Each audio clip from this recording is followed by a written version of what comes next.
We are on the record for hearings in the matter listed in the North Dakota Industrial Commission hearing docket for May 18th. I am David Garner, hearing examiner for these hearings. We are at the hearing room for the Department of Mineral Resources Oil and Gas Division, and it is 9 a.m. On the docket, the following matters will be continued or dismissed. Case number 30011, continued. Case number 30078, dismissed. Case number 30085, continued. Case number 30090, dismissed. Case number 30091, dismissed. And on the supplemental docket, case number 29949, continued. The administrative docket starts on page 6 with case number 30092 and goes through case number 30115. These cases will be heard in the next room with Michael Zisch. Audio recordings of the cases on the administrative docket will be placed on the oil and gas website by the end of the week. If you wish to appear in one of the matters on the administrative docket, please appear in the next room. If there is opposition to the matter, it will be brought back into this hearing room to be heard, and your statements and evidence will be taken. We will begin with case number 30075 in the matter of a hearing called on a motion of the commission to consider the establishment or altering of spacing units in the Buffalo Wallow, Bully, or Red Wing Creek Bakken pools in sections 4, 5, 6, 7, 8, 9, 16, 17, 18, 19, 20, and 30 of section 21 and section 29, 148, 100, McKenzie County. All interested parties, please come forward. Thank you, Mr. Examiner. Lawrence Bender, P.O. Box 1855, Bismarck, North Dakota, and I'm appearing in case 30075 on behalf of Iron Oil Operating, LLC, and we intend to call 2 witnesses. And Mr. Examiner, Wade Mann, P.O. Box 2798, Bismarck, North Dakota, appearing on behalf of True Oil, LLC. I'll have 2 witnesses available. Not sure if we'll call both, Sean Herringer and Dan Beringer. And Mr. Examiner, I'm not representing another company. They have a representative on the record, or excuse me, on the phone, Neptune Operating LLC. And Alan, maybe you want to just state your name. Once again, I'm not representing your company, but I know you're on the phone. Sure, yeah. Alan White with Neptune Operating.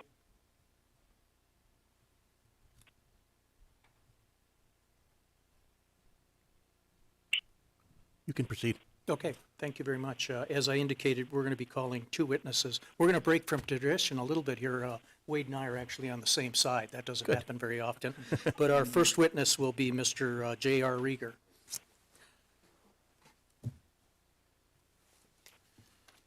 Mr. Rieger. Good morning, gentlemen. Mr. Rieger,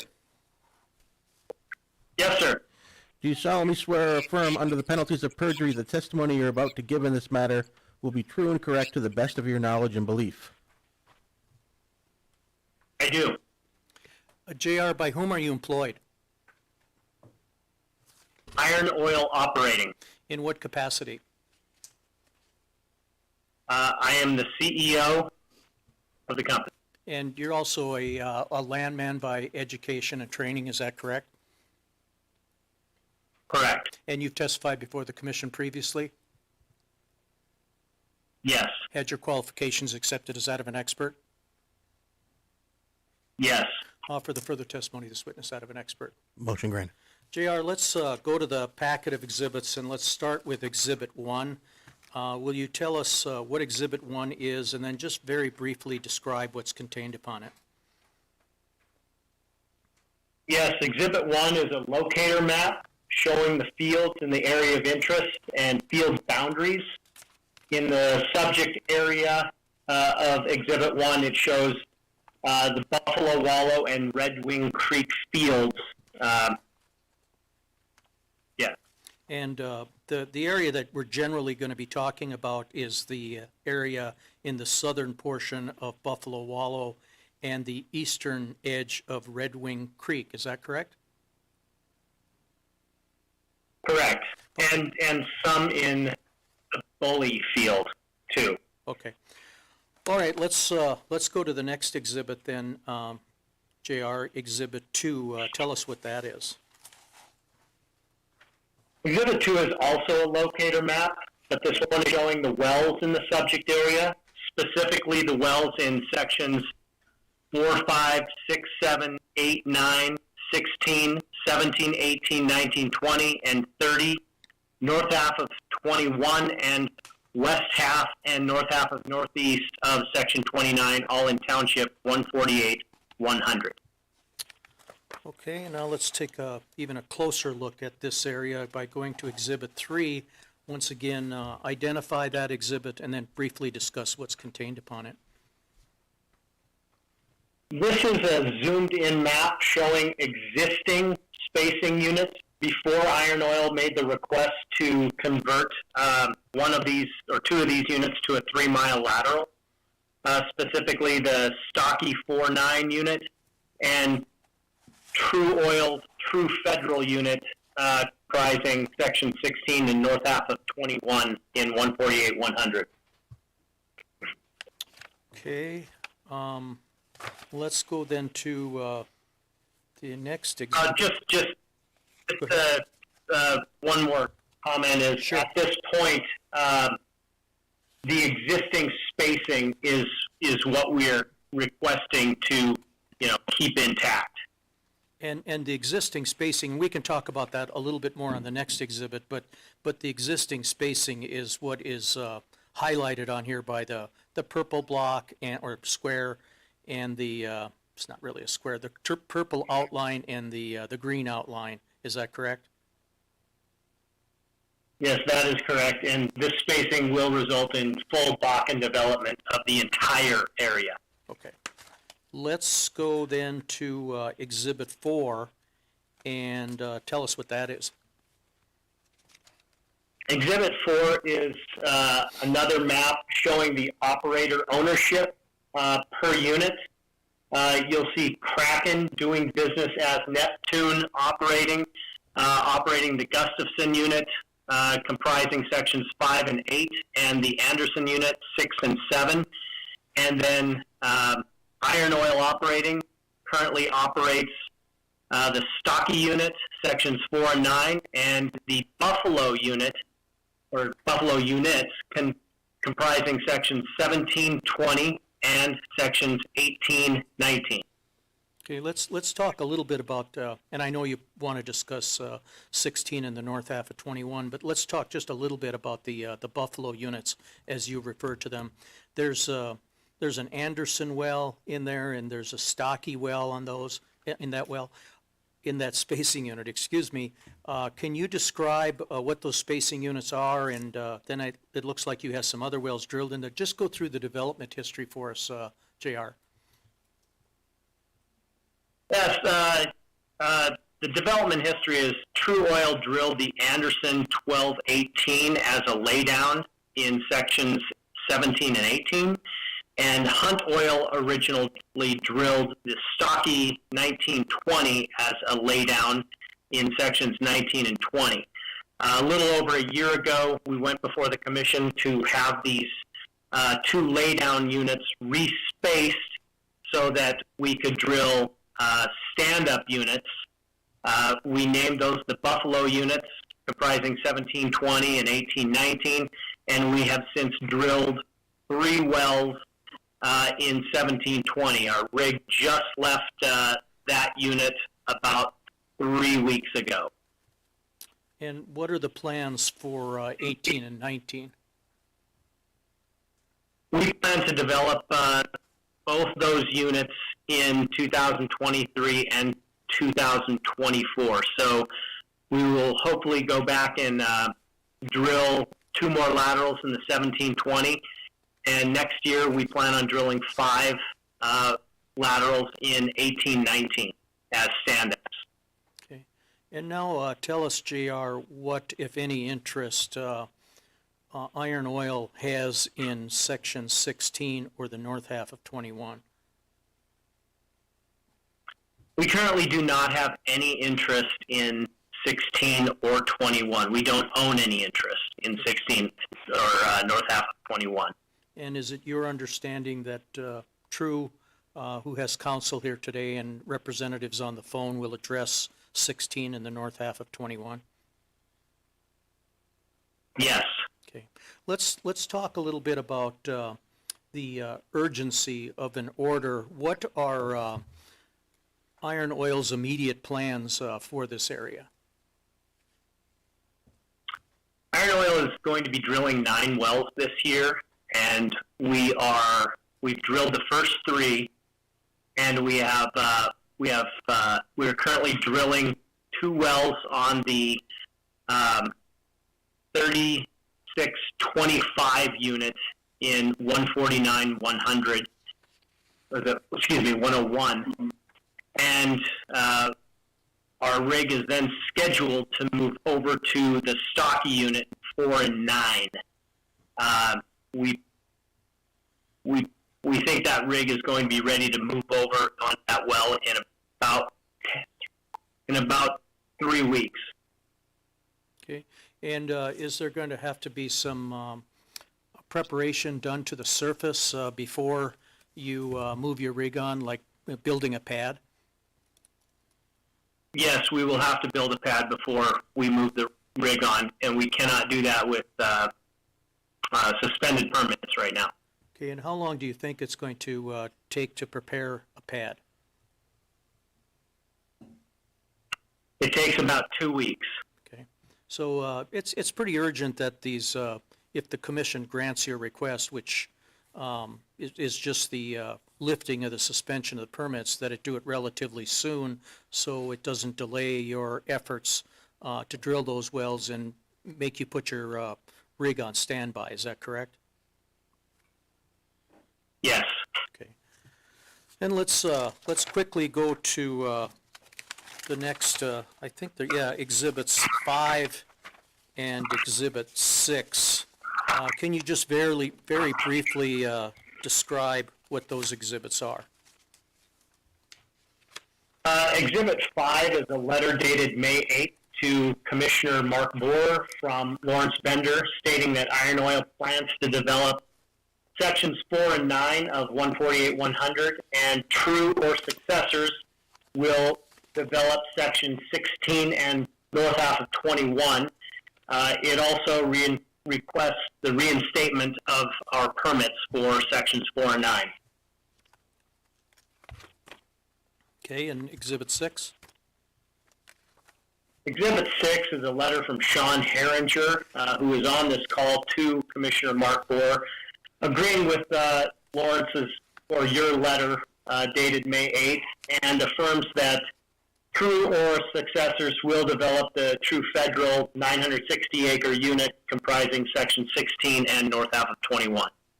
And then to just recap, JR, your understanding of this matter that was docketed by the commission is merely an opportunity for the commission to obtain more information with respect to how this area is going to be developed. Is that correct? Yes. Okay. And in terms of offering additional information as to why there's some urgency with respect to this order of lifting the suspensions, is Mr. Bakovich available to, I don't know if I pronounced his name correctly, if I didn't, Bakenbush, excuse me. Is he available to answer some more questions in that area? Yes. Okay. That's all the questions I have for this witness. Any questions from the staff?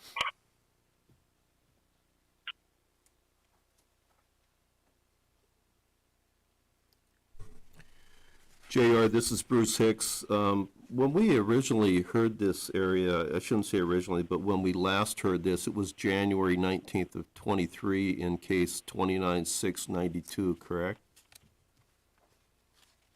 Correct.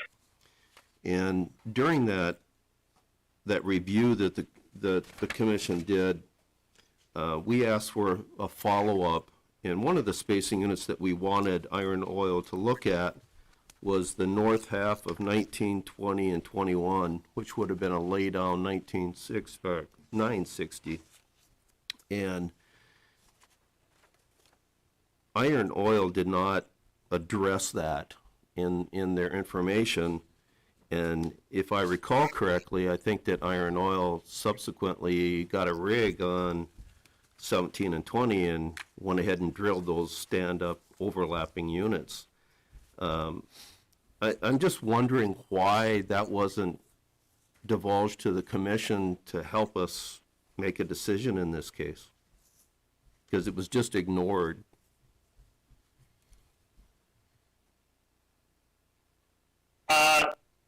Okay. Let me try to. I didn't mean to ignore anybody. I'm just. You requested how we would develop 19, 20, and north half of 21 together. What the commission did is they asked for additional information, and in that request, we specifically called out the possibility of drilling the north half of 19, 20, and 21 as a laydown 960. And instead of addressing that, Iron Oil went ahead and got a rig in the north half of 17 in the northeast quarter and drilled those stand-up overlapping 1280s consisting of 17 and 20. And it kind of complicated the matter a little bit for us, and plus we didn't know that was ongoing. So I'm just wondering why that wasn't divulged at the hearing or in the supplement that was happening.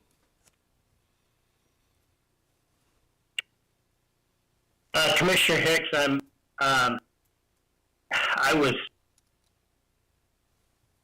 we had already respaced those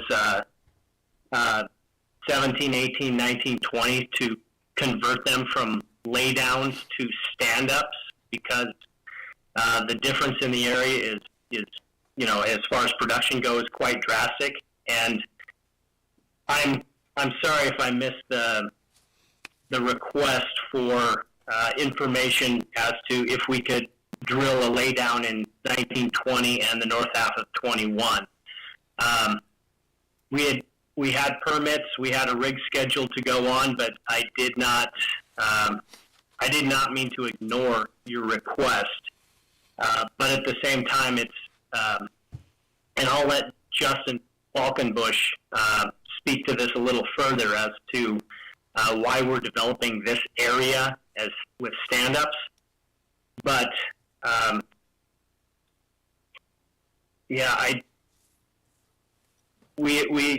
had with previous hearings respaced this so that we could drill specific stand-ups and or stand-up wells in 1720. Yeah, I realize it was previously And that respaced, but we just need to have all the information in the area to make a correct decision and a knowledgeable one. I just want to point that out. In the future, we need to know these things. I apologize, Commissioner. It just either I missed it or it was that late hearing. I will not let that happen again. Okay, thank you.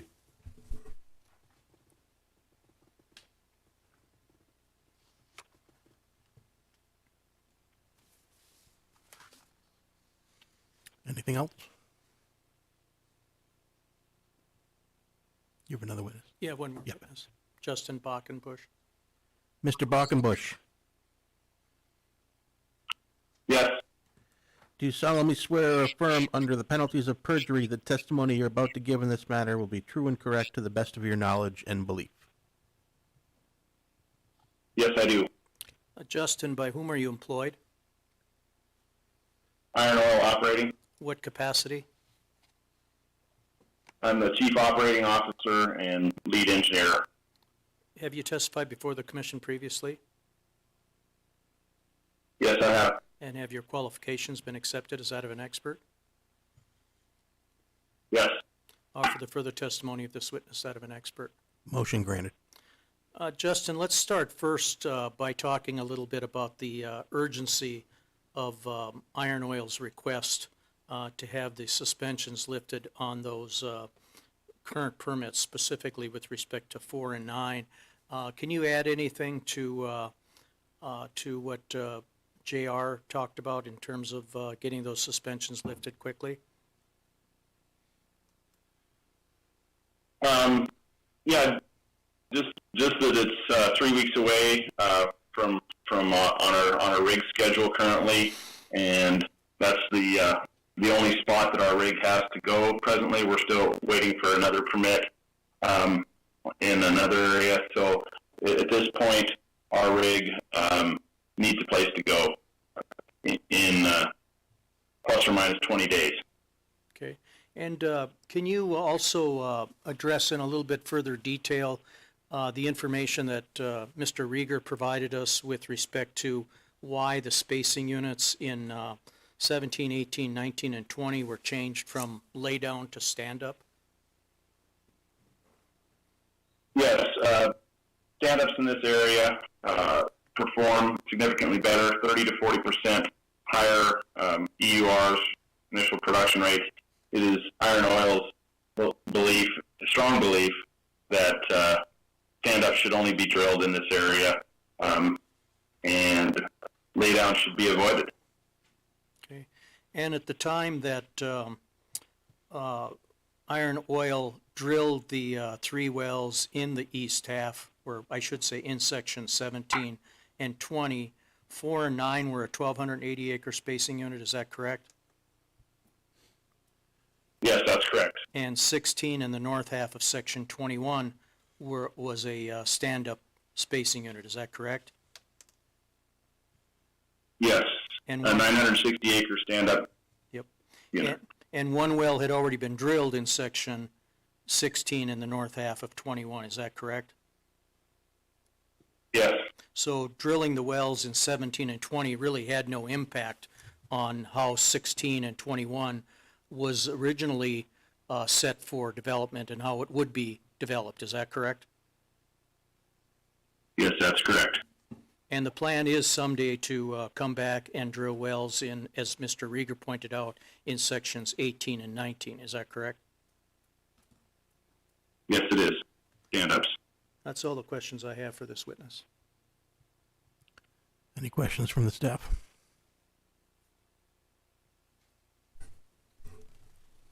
Justin, in case 29692, which was the application for the 1920 consisting of 4, 9, and 16, in a post-hearing exhibit, Iron Oil responded that they believe the development of the 960-acre space unit comprises 16 in the north half of 21 is likely uneconomic, and therefore it should be dissolved. So now your Iron Oil's position is that 16 to 21 should remain a stand-up 960-acre spacing unit? You know what, just, can I interrupt for a second? If we didn't have true representatives on the phone, it might be appropriate for Justin to respond to that, but we have representatives from the company that operate Section 16 in the north half of 21, and I just think that question is better proposed to the true witnesses.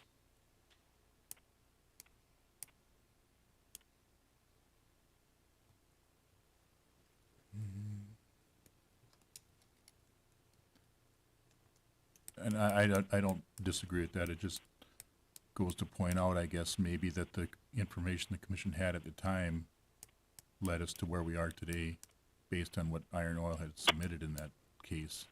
Well, I mean, it was Iron Oil's opinion at the time, but once again, Iron Oil didn't operate that 960. True did.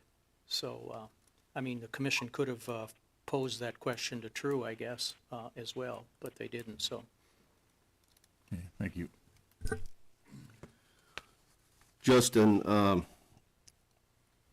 your attorney has indicated that the north half of 19, 20, and 21 was really immaterial because you had existing spacing in 14 and 9, or excuse me, 4 and 9 is a 1280, and 16 and 21 is a 960. But case 29-692, in fact, wanted 4, 9, and 16 as a stand-up 1920, and so to speak, stranded the north half of 21 with just that one portion of the lateral in it. So it was very pertinent to the case for us to see how that north half of 21 could get developed, and that's why the commission was looking at possibly laying down a 960 consisting of the north half of 19, 20, and 21. Do you understand that? Yes, I do understand that. Okay, thank you.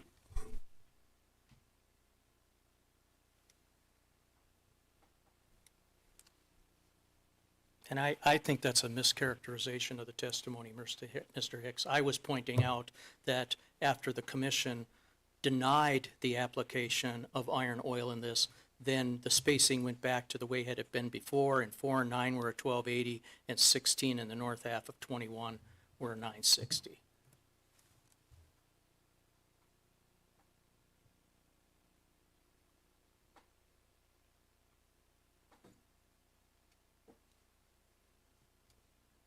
Anything further from the staff? Lawrence, do you want to offer the exhibits? Yeah, I'll offer the exhibits. Exhibits will be admitted. Thank you, Mr. Examiner. Sean Herringer, I believe he's on the line. He'll Okay. be my first witness, at least. Mr. Herringer, Yes, sir. do you solemnly swear or affirm under the penalties of perjury the testimony you're about to give in this matter will be true and correct to the best of your knowledge and belief? Yes, I do. Sean, can I have you state your name, by whom you're employed, in what capacity, and also give us your business address? Yeah, my name is Sean Herringer. I am land manager for True Oil, Casper, Wyoming, 455 North Poplar Street, Casper 82601. Sean, have you previously testified before this commission? Yes, I have. Okay. And Sean, are you familiar with the sort of the spacing issues associated with the hearing today as well? Yes, and I'm learning a few things too. Okay. I'd move the testimony of Mr. Herringer be received as that of an expert in this case. Motion granted. And Sean, I think, I don't know if you have the exhibit packet in front of you, but exhibit number 3 is a map that I think you may have prepared and shared with Iron Oil that references the Iron Oil spacing, existing spacing units and the true spacing units. Do you have that? Yes, sir. And Yes, sir. I think if you could just briefly tell us what kind of True's plans are with respect to development of those spacing units. I would defer some of that to my geologist, chief geologist, Dan Behringer, who's also on the line. But we were looking for possibility of maybe a refrac in there at one time, and Dan can speak to that. And then also possibly trying to work some kind of a farm out with a third party to see if they wanted to drill. And that's in 9 and 6 or 16 and the north half of 21. Okay. But I guess just kind of clarify on the record, you'd submitted a letter to the commission. I think that's in the record as exhibit number 6. But is True is supportive of Iron Oil's request, and it's your position that 16 and north half of 21 can be developed as a 960? That's our position. Okay. I guess that's all the questions I have for Sean. I can call Dan if there's additional questions after staff questions for Sean and address any of the additional development related questions. Anything from the staff?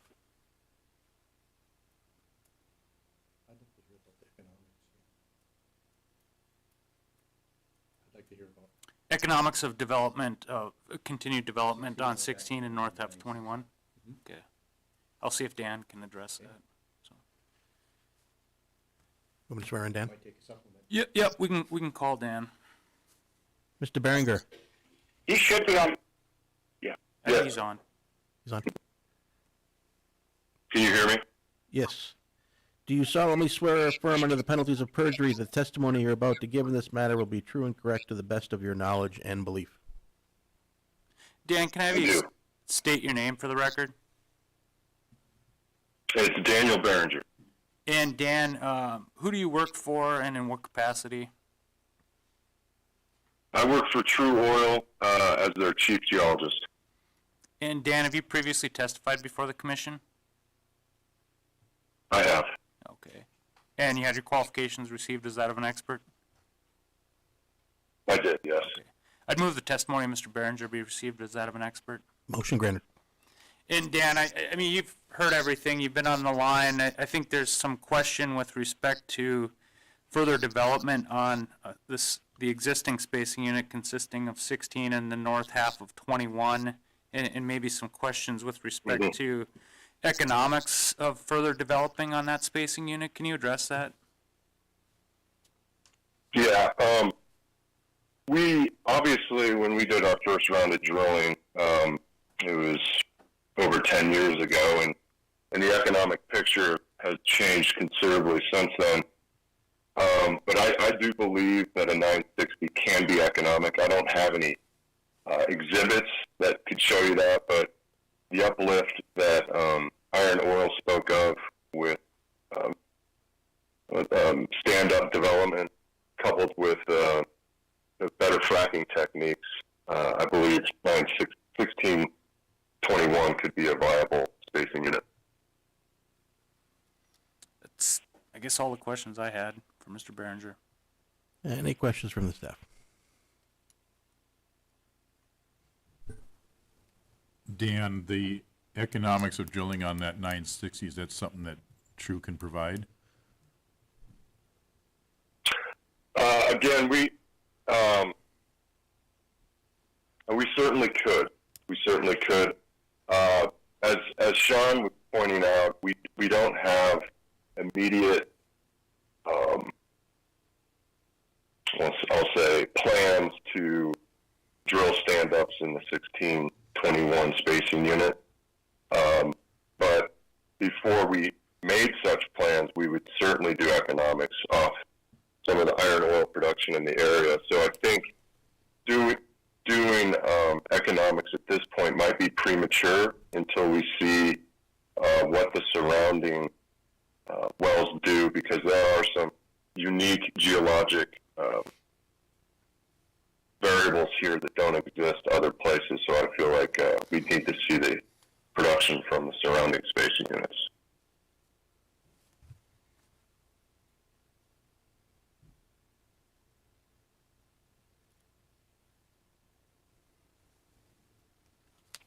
Do you know what the most recent wells that were drilled, what the most recent wells drilled in this area are?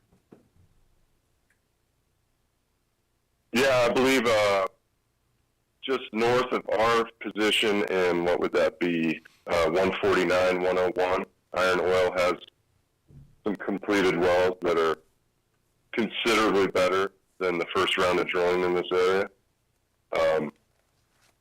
Yeah, those would be considered for any economics runs we do. But again, there's the meteorite impact story that makes this area unique, and we're very happy that Iron is putting forth their best effort to try to make these economic. And I'm wait and show me type of thinking right now. So.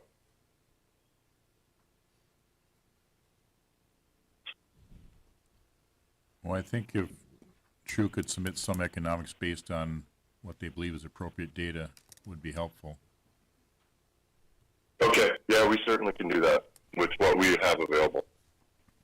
Hey, Dan, this is Lynn Helms. What we were looking for was, at current oil price assumptions, can you drill economic wells with reasonable EURs?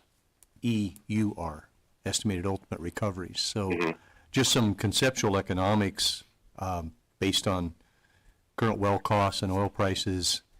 Can you drill economic wells with reasonable estimated ultimate recoveries here. Okay. I will, I'll talk to our reservoir team and, we'll get some.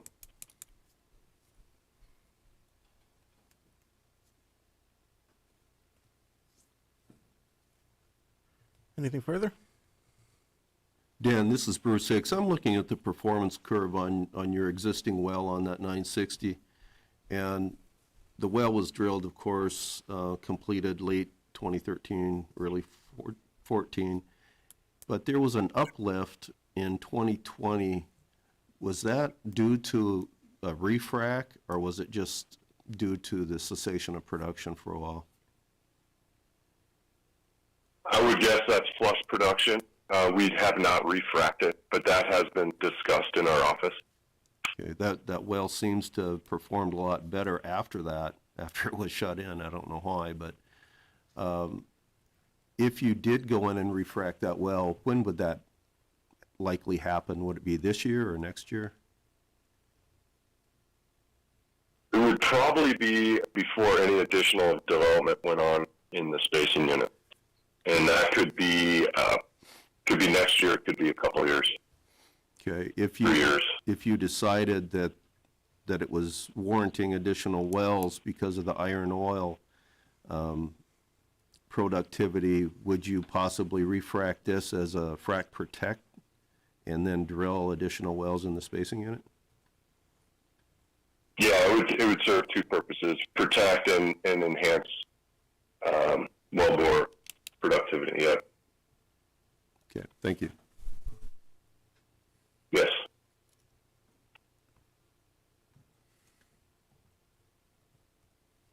Wait, how long would you request to keep the record open? Dan, how long would you need to get us those economics? I think there is, a bit of time urgency with the suspended permits. Do you know how long that might take? I will call. No, I think we could turn it around pretty quickly. Within the week. Okay. I don't want to put words into our reservoir engineer's mouth, but I think that's feasible. So Who would I be distributing those economics to exactly? You can send them to me, Dan, and I'll file them with the commission. Okay. So I guess if we could hold it open for a week, and if we can get them, sooner, we'll file them sooner. So the record will remain open for a week until May 25th to supplement with economic data. Okay. I'm on it. Well, that concludes our hearing for case number 30075. Mr. Examiner, Alan White is on the phone. I don't represent Neptune, but he's on the phone. I don't know. Oh, I'm sorry. I'll reopen the case. Mr. White, Yes. are you going to speak today? If you guys need me to, I certainly can. Are there any questions for Mr. White?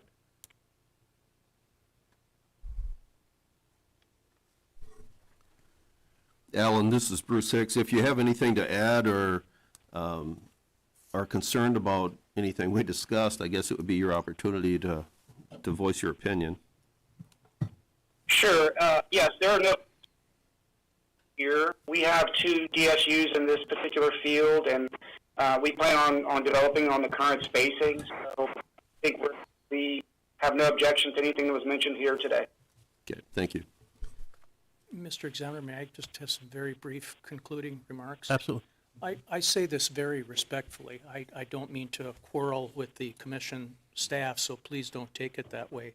But I don't think the commission should lose sight of the fact as to why we're here. The spacing that is currently in place has been in place for quite some time, a number of years. And the only reason the commission has talked about or is now addressing issue of section 16 and the north half of 21 being an appropriate spacing unit is because a few months ago, Iron Oil came in and proposed a 1920. That application was denied. So we're right back to the same position we were in before Iron Oil made that application. I hope the commission will keep that in mind when they make a decision in this case. And frankly, I think the case can be dismissed. I also believe that the commission should not need to wait to make a decision on this case before it reinstates the permits. As both witnesses for Iron Oil have testified to, it's urgent that they get those permits. They need about 3 weeks to prepare the site, and the rig is going to show up in about 3 weeks. So once again, please understand it's urgent, and we really do believe that you can lift those suspensions now without making a decision on this order. So, thank you. Anything further? Okay, then I will, that concludes our hearing for case number 30075.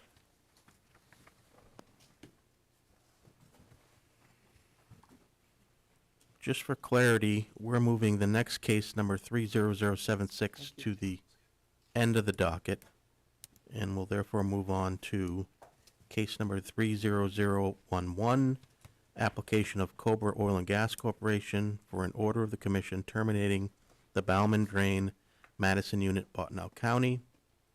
This case has been continued. And that concludes our hearing for case number 30011.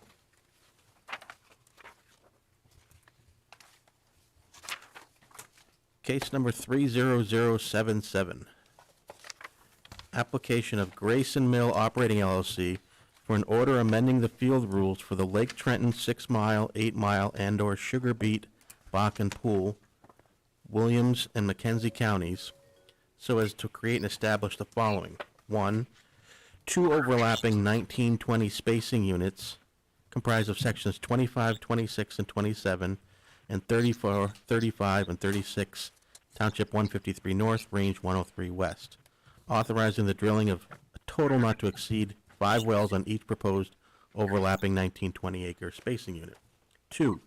3 overlapping 38-40-acre spacing units comprised of sections 22, 23, 24, 25, 26, and 27, sections 25, 26, 27, 34, 35, and 36, Township 153 North, Range 103 West, and sections 34, 35, and 36, Township 153 North, Range 103 West, and sections 4, 5, and 6, Township 152 North, Range 103 West, authorizing the drilling of a horizontal well on or near the section line between existing spacing units on each proposed overlapping 38-40-acre spacing units.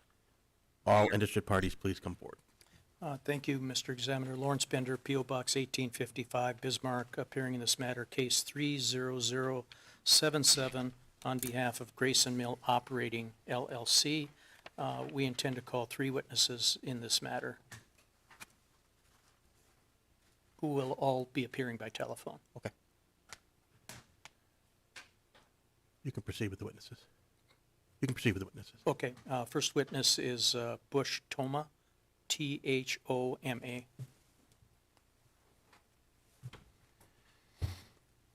Mr. Thoma, Yeah. do you solemnly swear or affirm under the penalties of perjury the testimony you're about to give in this matter will be true and correct to the best of your knowledge and belief? I do. Bush, by whom are you employed? Grayson Mill Energy, In what capacity? senior regulatory advisor.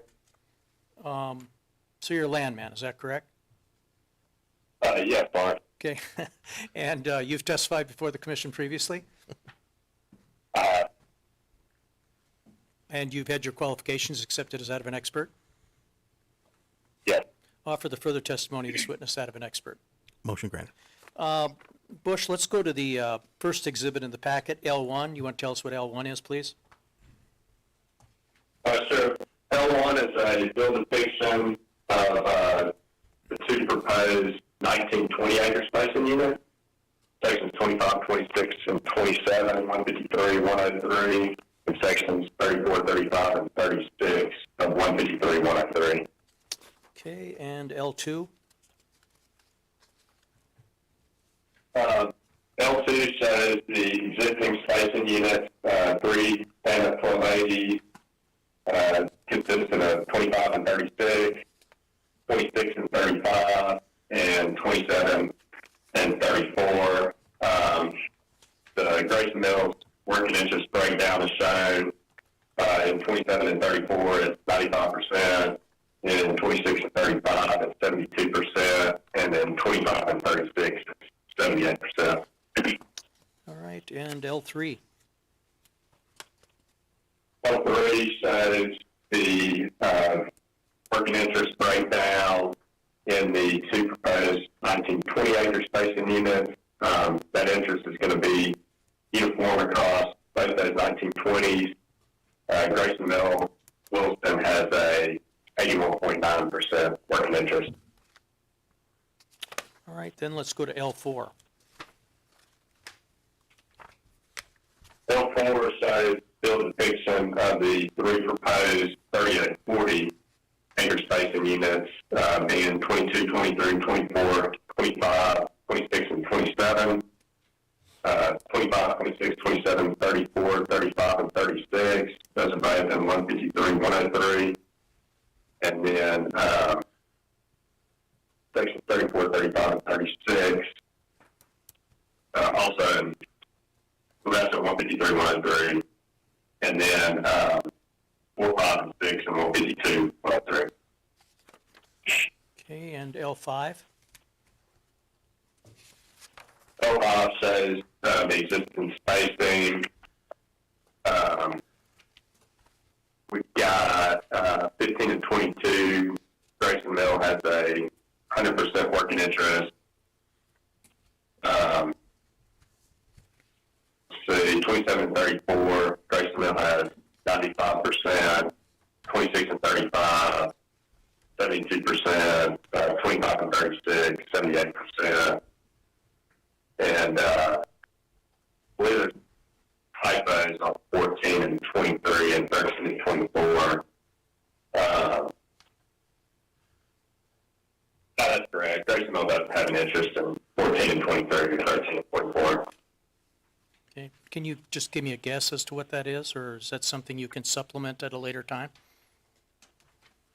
Yeah, those are outside operated DSUs, and Grayson Mill doesn't have any interest in 14 and 23 or 13 and 24. Okay. That's correct.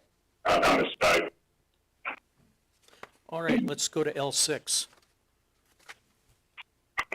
The L6 shows the working interest in the proposed 3840 acre spacing unit consisting of 22, 23, 24, 25, 26, and 27, all in 153, 103. Grayson Mill has a 57.62% working interest. All right, and L7. L7 is the existing spacing for the proposed 3840, 27 and 34. Grayson Mill has a 95% working interest. 26 and 35, Grayson Mill has a 72% working interest, and 25 and 36, 78% working interest. And L8. L8 is the proposed 3840, consisting of 25, 26, 27, 34, 35, and 36, all in 153, 103. Grayson Mill has a 81.9% working interest. Okay, and the last group of spacing, exhibit L9. The L9 is existing spacing. Got 510 of 1280s, and then a band of 640 consistent of the west half, 409, and then there's a 1600 consistent of the east half 4, and sections 2 and 3 and 152, 103. So 27 and 34, Grayson Mill has a 95% working interest. 26 and 35, Grayson Mill has 72%. 25 and 36, 78%. 6 and 7, 152, 103, 86%. 5 and 8, 78%. 0% in stand-up, 640, and 0% in the layout 1600. And L10. L10 shows the ownership of the proposed 3840 system in sections 34, 35, and 36, 153, 103, and sections 4, 5, and 6 of 152, 103. Grayson Mills has a 68.27% for interest. No further questions of the land witness. Any questions from the staff? Bush, Exhibit L4, I think that on the bottom portion, is that off one with your depiction? Because the caption is sections 22, 23, 24, and it's shifted over to include 19, 30, 31. I don't see those as parts, so I think those bottom boxes should be shifted over a section. You're correct. Okay, do you mind Yeah, just that's sending the a whole, supplement to that? Sure thing. Thank you. Could you repeat? You want a supplemental exhibit? Is that what you? Because if you look on the bottom, it's supposed to be Yep. 22, 23, 24. Okay, thank you.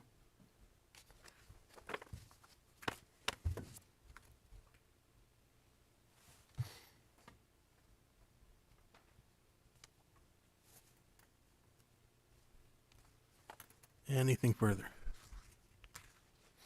How long would we need to supplement the record? How long would you need to supplement the record? 7 days. And we may file sooner. I know you would prefer a date. How about the 31 days this month or 30? 31, 31, so the 31st of May. 31st. Okay. That'd be about 2 weeks. Okay, that's fine. Okay. We can file early if we get it done early, so. That's fine. Okay. We will leave the record open until May 31st to supplement with a new exhibit. You can call your next witness. You can call your next witness. Okay, you talk so softly, Dave. Oh, sorry. I'm hearing you, so thank you. Our next witness will be Catherine Henry.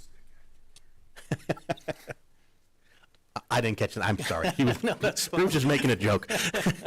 Catherine Henry. Ms. Henry, Yes, do you solemnly swear or affirm under the penalties of perjury the testimony you're about to give in this matter will be true and correct to the best of your knowledge and belief? yes, I do. Catherine, by whom are you employed? Grayson Mill Energy, In what capacity? a geologist? And in that capacity, have you testified before the commission previously? Yes, Had your qualifications accepted as that of an expert? yes. We offer the further testimony of this witness that of an expert. Motion granted. Catherine, let's go to Exhibit G1. Identify Exhibit G1 and very briefly discuss what's contained upon it. Yes, so Exhibit G1 is just a structure map of the Upper Bakken Shale, and contours are drawn at a 25-foot interval. And then I've also highlighted the type log in yellow. That's the Bierce R.E. et al. 1 well. Okay, Exhibit G2. D2 is just the well log for that Bierce well. It's showing a Middle Bakken thickness of 31 feet, and the wells in question will be targeting the Middle Bakken. No further questions. Any questions from the staff?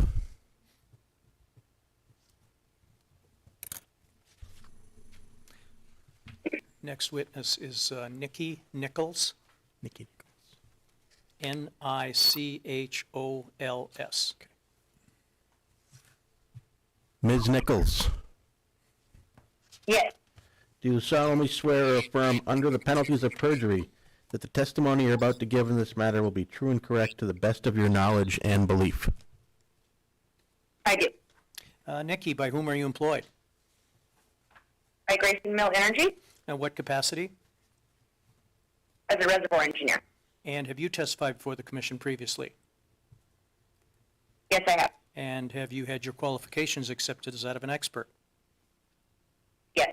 Offer the further testimony of this witness that of an expert. Motion granted. Nikki, let's go to E1. Identify and very briefly discuss what's contained upon it. Sure. B1 is our proposed directional well plot. You can see in the solid blue lines, those are existing Middle Bakken wells, and the dashed blue lines are proposed Middle Bakken wells. Okay, and E2.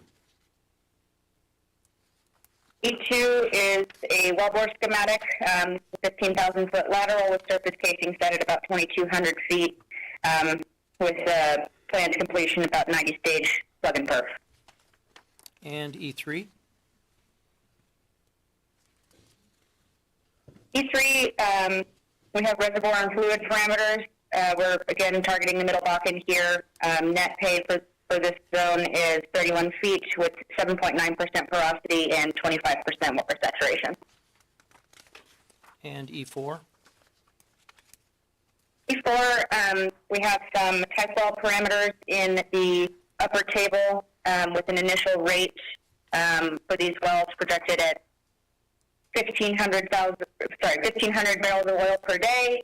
Decline rate 76.5% for a total EUR of oil of 632,000 barrels of oil and 953,000 BOE. And then in the second table, we have single well economics. This is on a gross basis.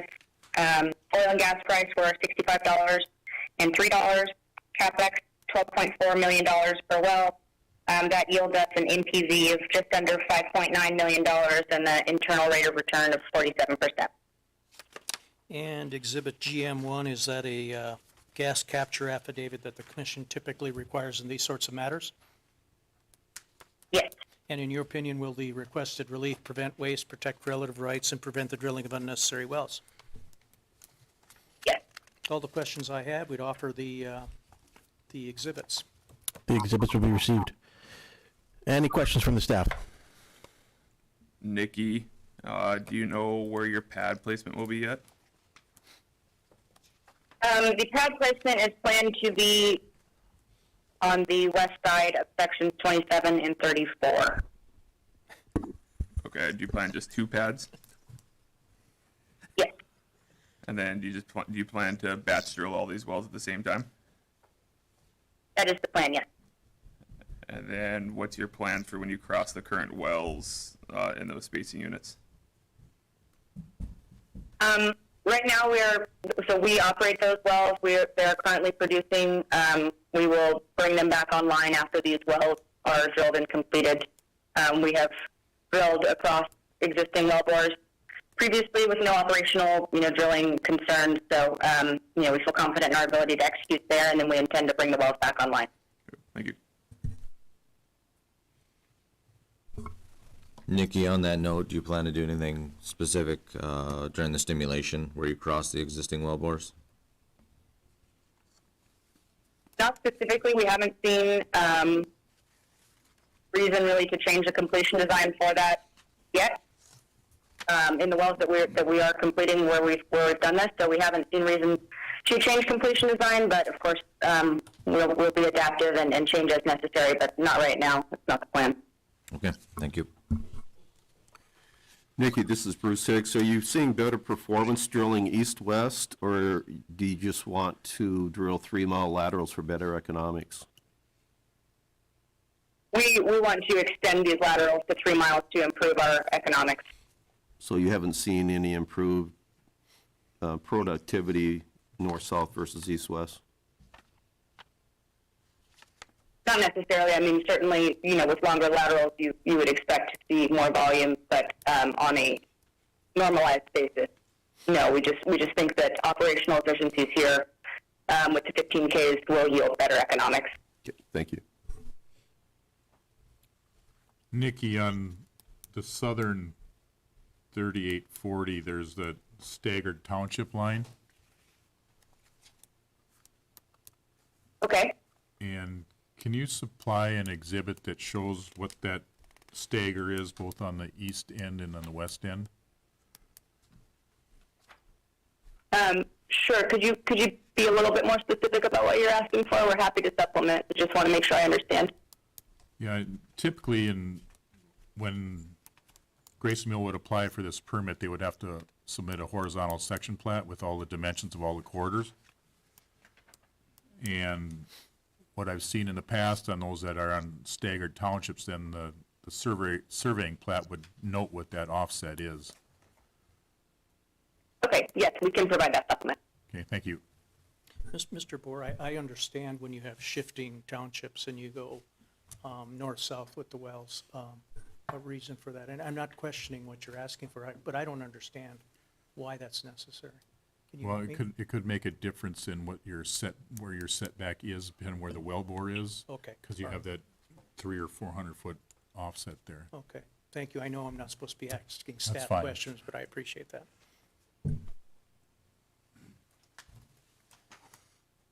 Anything further? And Lawrence, how long would you request to keep the record? Same as, I think there was another The 31st? supplemental requested in this, so submit them at the same time. Okay. Just May 31st. and- Then we will again Yeah. keep the record open until May 31st to supplement it with this exhibit that was just discussed. And if I got you into trouble with the manager of the sound equipment, I apologize. It's fine.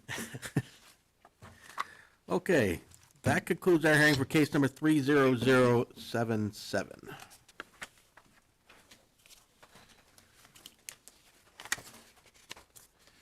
Case number 30078, application of Grayson Mill Operating LLC for an order suspending and after hearing revoking the following permits issued to Neptune Operating LLC. Gibbons 154, 103, 11, 27H, Gibbons 154, 103, 11, 28H. Located in Section 14, 153, 103, Williams County. This case has been dismissed, and that concludes our hearing for case number 3078. Case number 30079, application of Liberty Resources Management Company LLC for an order amending the field rules for the Ingot Lake Bakken Pool and/or Cottonwood Bakken Pool, Montreal County, so as to create and establish an overlapping 2560-acre spacing unit comprised of sections 1 and 12, 15893, and sections 6 and 7, 15892, authorizing the drilling of a horizontal well on or near the section line between existing spacing units of said proposed overlapping 2560-acre spacing unit. All interested parties, please come forward. Thank you, Mr. Examiner. Lawrence Bender, P.O. Box 1855, Bismarck, and I'm appearing in case 30079 on behalf of Liberty Resources Management Company, LLC. Liberty plans on calling 3 witnesses in this case. Mr. Dwayne Fadness will be offering some land testimony. Mr. Jeremy McChesney, McChesney,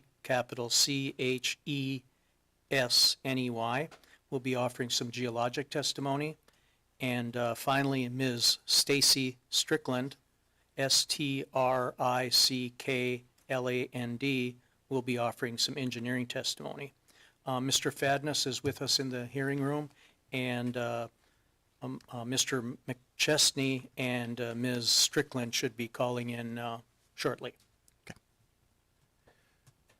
Mr. Fadness, Yes, sir. please raise your right hand.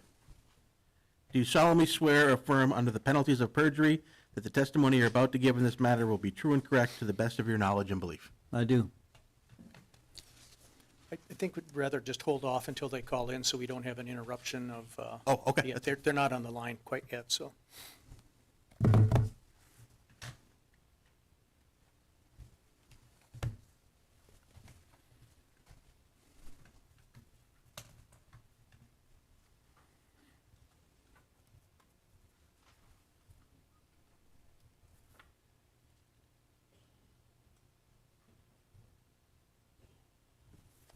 Can call Maddie and see what's going on.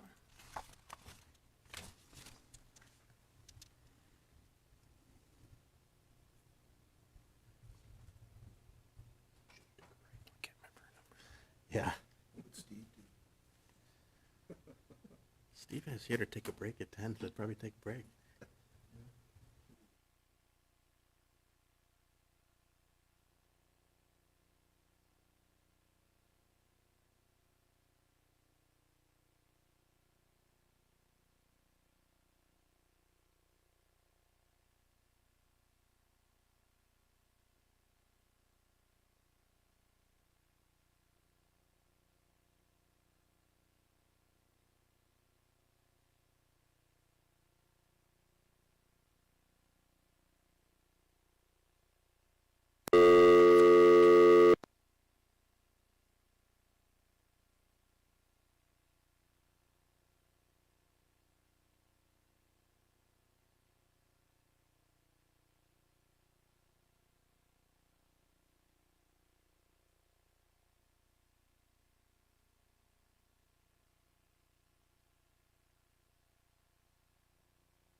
Okay, they're on.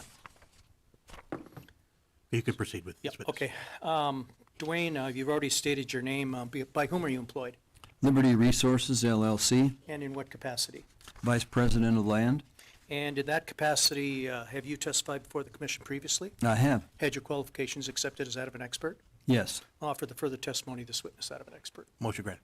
Dwayne, let's turn to the packet of exhibits for 30079. Let's go to L1. Tell me what L1 is, please. It's a regional locator map depicting the area in northwest Montreal County where this proposed 2560 acre spacing case is located from aerial view. And L2. That's a blown-up version of the same map depicting the area again of the proposed 2560 acre spacing, which is outlined in blue. The magenta-colored acreage in there depicts Liberty's existing spacing units, and the green boundaries depict certain oil field boundaries in this area. And let's go to L3. Exhibit L3 is a working interest schedule of Liberty's interests in 3 wells. Let's look at sections 6 and 7 on the eastern portion of this proposed 2560, where Liberty has drilled and operates the Liberty Colorado Three Forks well. Liberty's working interest in that well in the 1,280 acre spacing is 84.6%.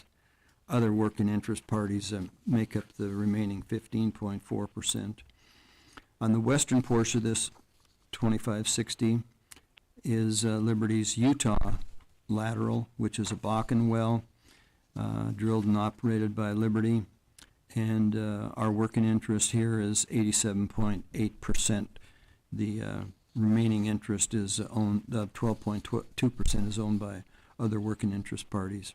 You'll note that there's a diagonal well in there, the Liberty EN Hegstead well, which is a Bakken well that Liberty purchased from Hess in 2018. On a combined basis, in the proposed 2560, looking at the northwest quarter of this plat, when you combine sections 112, 6, and 7, Liberty will have 86.2% working interest on a combined basis, and the other parties will have 13.8% working interest. No further questions. Any questions from the staff?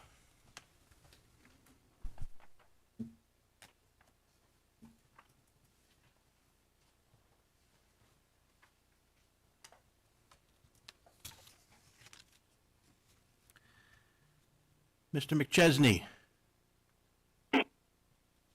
Yes, I'm here.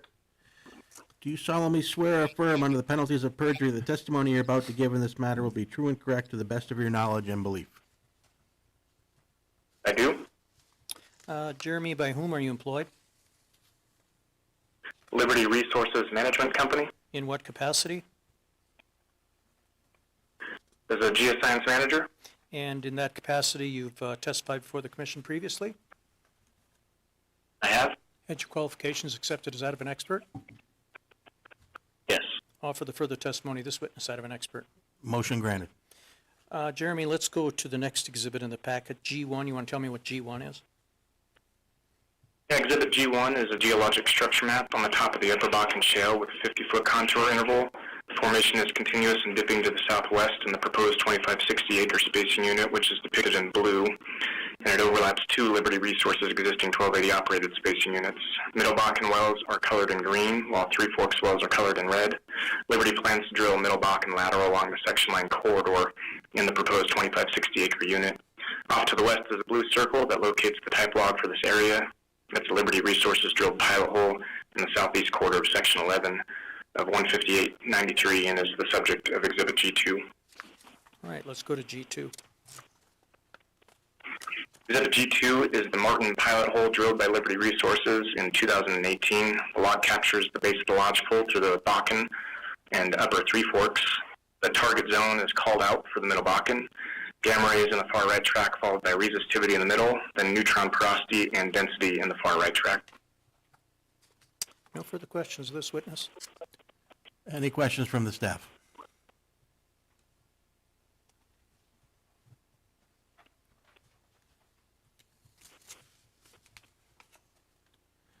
Ms. Strickland, Yes. do you solemnly swear or affirm under the penalties of perjury that the testimony you're about to give in this matter will be true and correct to the best of your knowledge and belief? I do. Stacy, by whom are you employed? Liberty Resources Management Company, In what capacity? Reserves and Data Analytics Manager. And you're an engineer, is that correct? That is correct. And you've testified before the commission previously? I have. Had your qualifications accepted as that of an expert? Yes. For the further testimony, this witness that of an expert. Motion granted. Stacy, let's go to E1 very briefly. Well, first identify and then very briefly discuss what's contained upon that exhibit. Exhibit E1 illustrates a 2-mile wellbore that Liberty Resources would execute in order to safely drill and complete a Middle Bakken landed wellbore. The lateral is cemented, and the expected completion design includes 27 frac stages and approximately 1,000 pounds per foot of proppant using a plug and perf technique. Okay, and E2? E2 illustrates the proposed 2560-acre spacing unit in Township 15893, Sections 1 and 12, in Township 15892, Sections 6 and 7. The existing horizontal wells are shown on both sides of the section line, with 2 Middle Bakken wells in green on the western side, the EN Hexstad and the Utah 4 MBH in Sections 1 and 12, and a Three Forks well in red on the eastern side, the Colorado 2 TFH in Sections 6 and 7. The proposed section line well is the dashed purple line. Lease line development will take place within the 500-foot corridor. And note that the lease line well will be co-developed with 1 additional Middle Bakken landed wellbore, which is shown in a dashed green line in Sections 6 and 7. These 2 infill wells will be approximately evenly spaced to maximize drainage volume and ultimate recovery. The infill wells will be drilled from an extension to the current pad, which is located on the south end of the spacing unit. The plan is to drill a total of 4 wells, the 2 going north in dashed lines and then 2 going south. E3? E3 is an economic summary of a Liberty Resources operated Middle Bakken well in this area. At the top are general reservoir parameters with a formation thickness of approximately 45 feet, 8% porosity, and 45% water saturation. In the middle is the production profile. We estimate an initial oil rate of 600 barrels of oil per day, gas rate of 600 MCF, decline rate starting at 80% and then moving to 56% once on hyperbolic decline. B factor 0.9 is used with a water cut of 71%. The GOR is projected to be 1,000 for the first 6 months, then ramping to 2,000 over a period of 6 months and holding flat. And this results in an EUR of approximately 350 MBO with 605 MCF.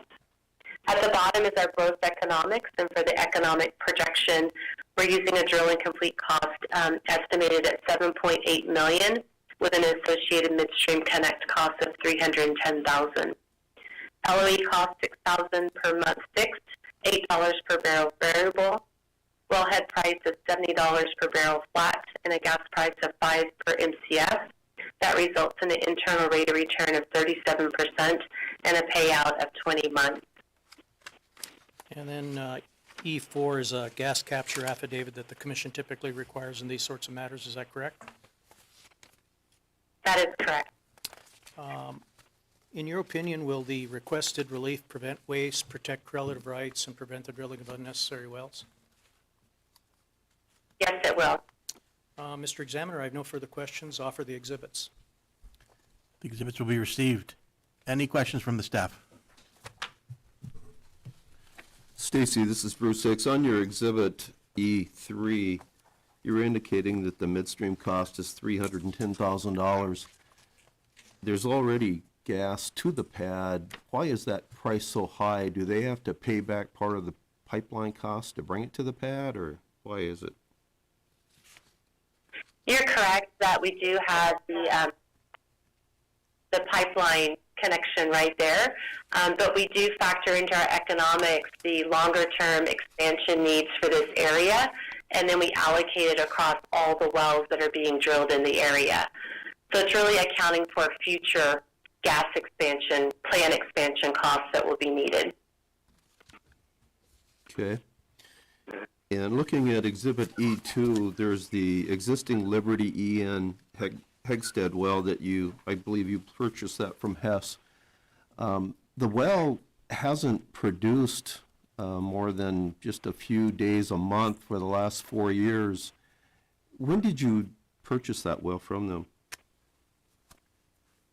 I believe it was in November of 2018, and the well was actually completed in 2008.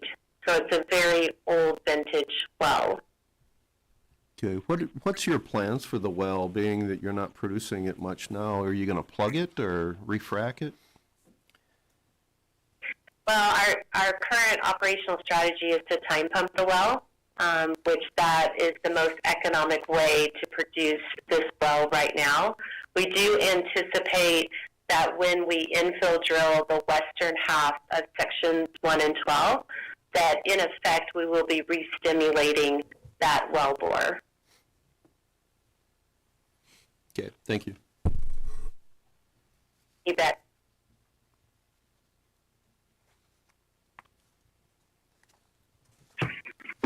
Anything further? And that concludes our hearing for case number 30079. Why don't we move forward one more with Liberty here? Sure. Sorry. Case number 30080, application of Liberty Resources Management Company LLC for an order amending the field rules for the East Tioga Bakken Pool, Montreal County, so as to create and establish an overlapping 2560 acre spacing unit comprised of sections 5, 6, 7, and 8, 158.93, authorizing the drilling of a horizontal well on or near the section line between existing space units of said proposed overlapping 2560 acre spacing unit. All interested parties, please come forward.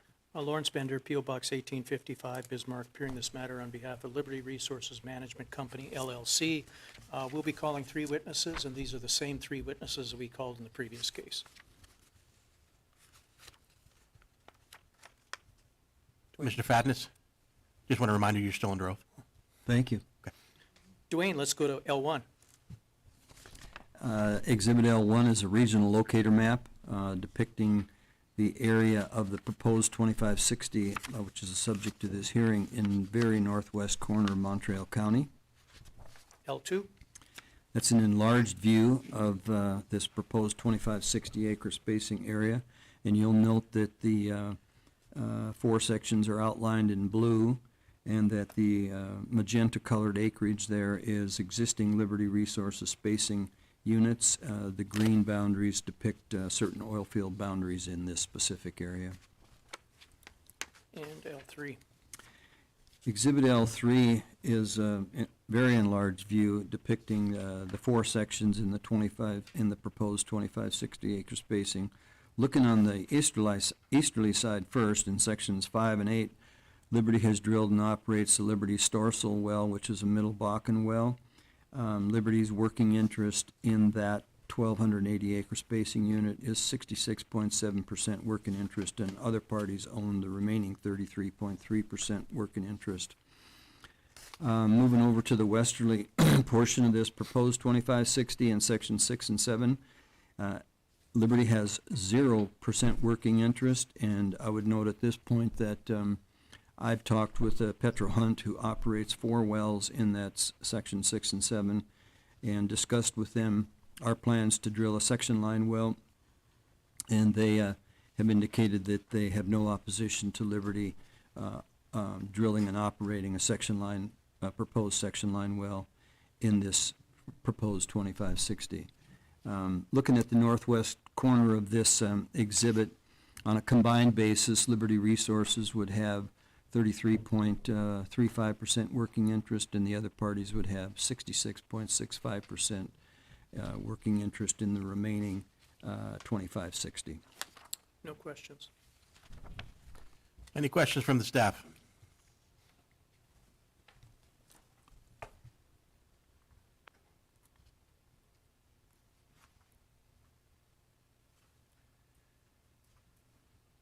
Mr. McChesney,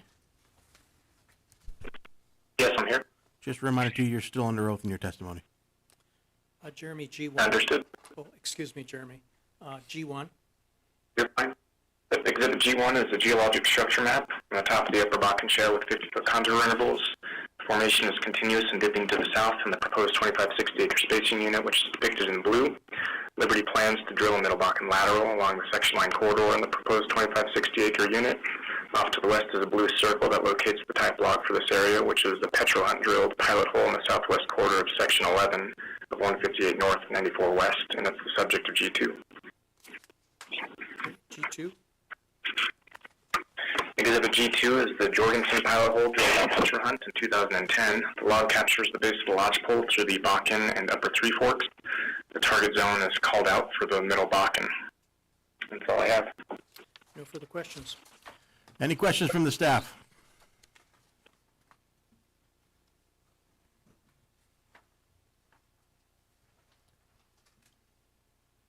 Ms. Strickland, Yes, just to remind you, you're still under oath in your testimony. understood. Stacy, let's go to E1.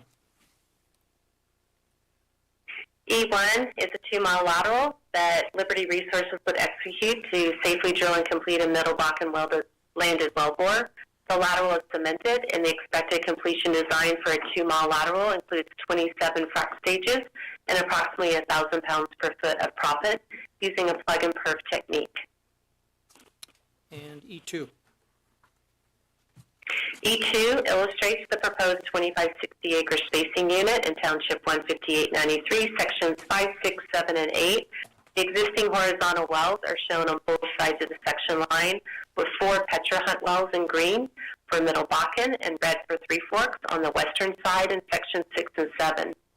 Liberty does have a Middle Bakken well shown in green on the eastern side that stores 3 MBH in Sections 5 and 8. The proposed section line well is a dashed purple line. Lease line development will take place within the 500-foot corridor. And note that the lease line well will be co-developed with 2 additional Middle Bakken landed wellbores, which are shown in green dashed lines. These 3 infill wells will be approximately evenly spaced to maximize drainage volume and ultimate recovery. The 3 infill wells will be drilled from an extension to the current Storsville pad, which is located on the south end of Section 8. And E3.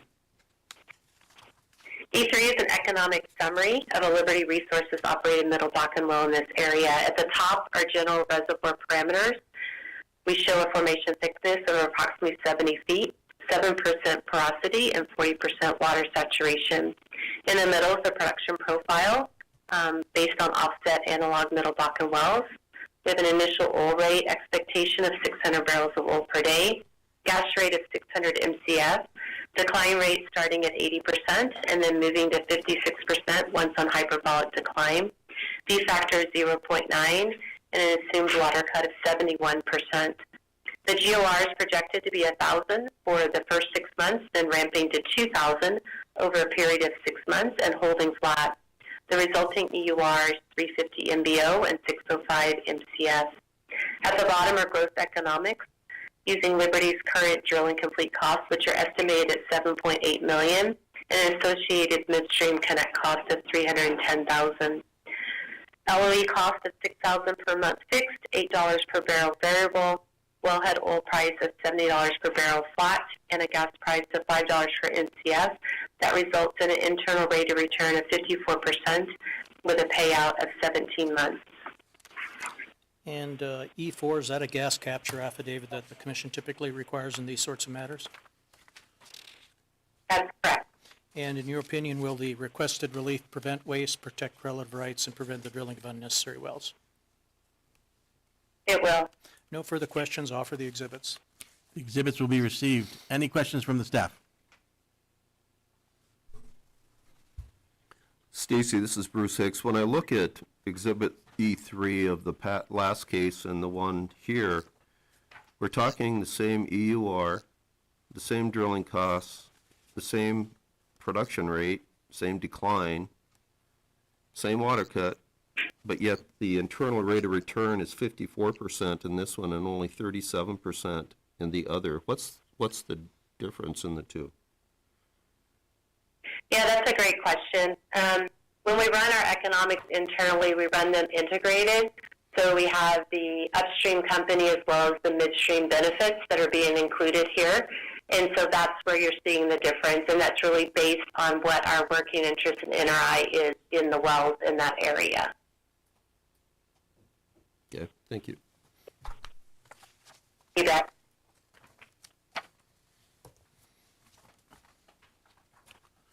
Anything further? That concludes our hearing for case number 30080. At this time, we will take a 10-minute break. Yeah, you bet. No, you're good.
Okay, we're back on the record. We'll call case number 30081.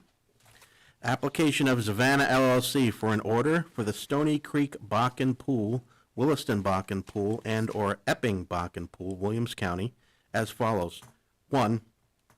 Create and establish 4 overlapping 1280-acre spacing units comprised of sections 10 and 15, sections 14 and 23, sections 22 and 27, and sections 26 and 35, Township 155 North, Range 100 West, authorizing the drilling of a total not to exceed 6 horizontal wells on each proposed overlapping 1280-acre spacing unit.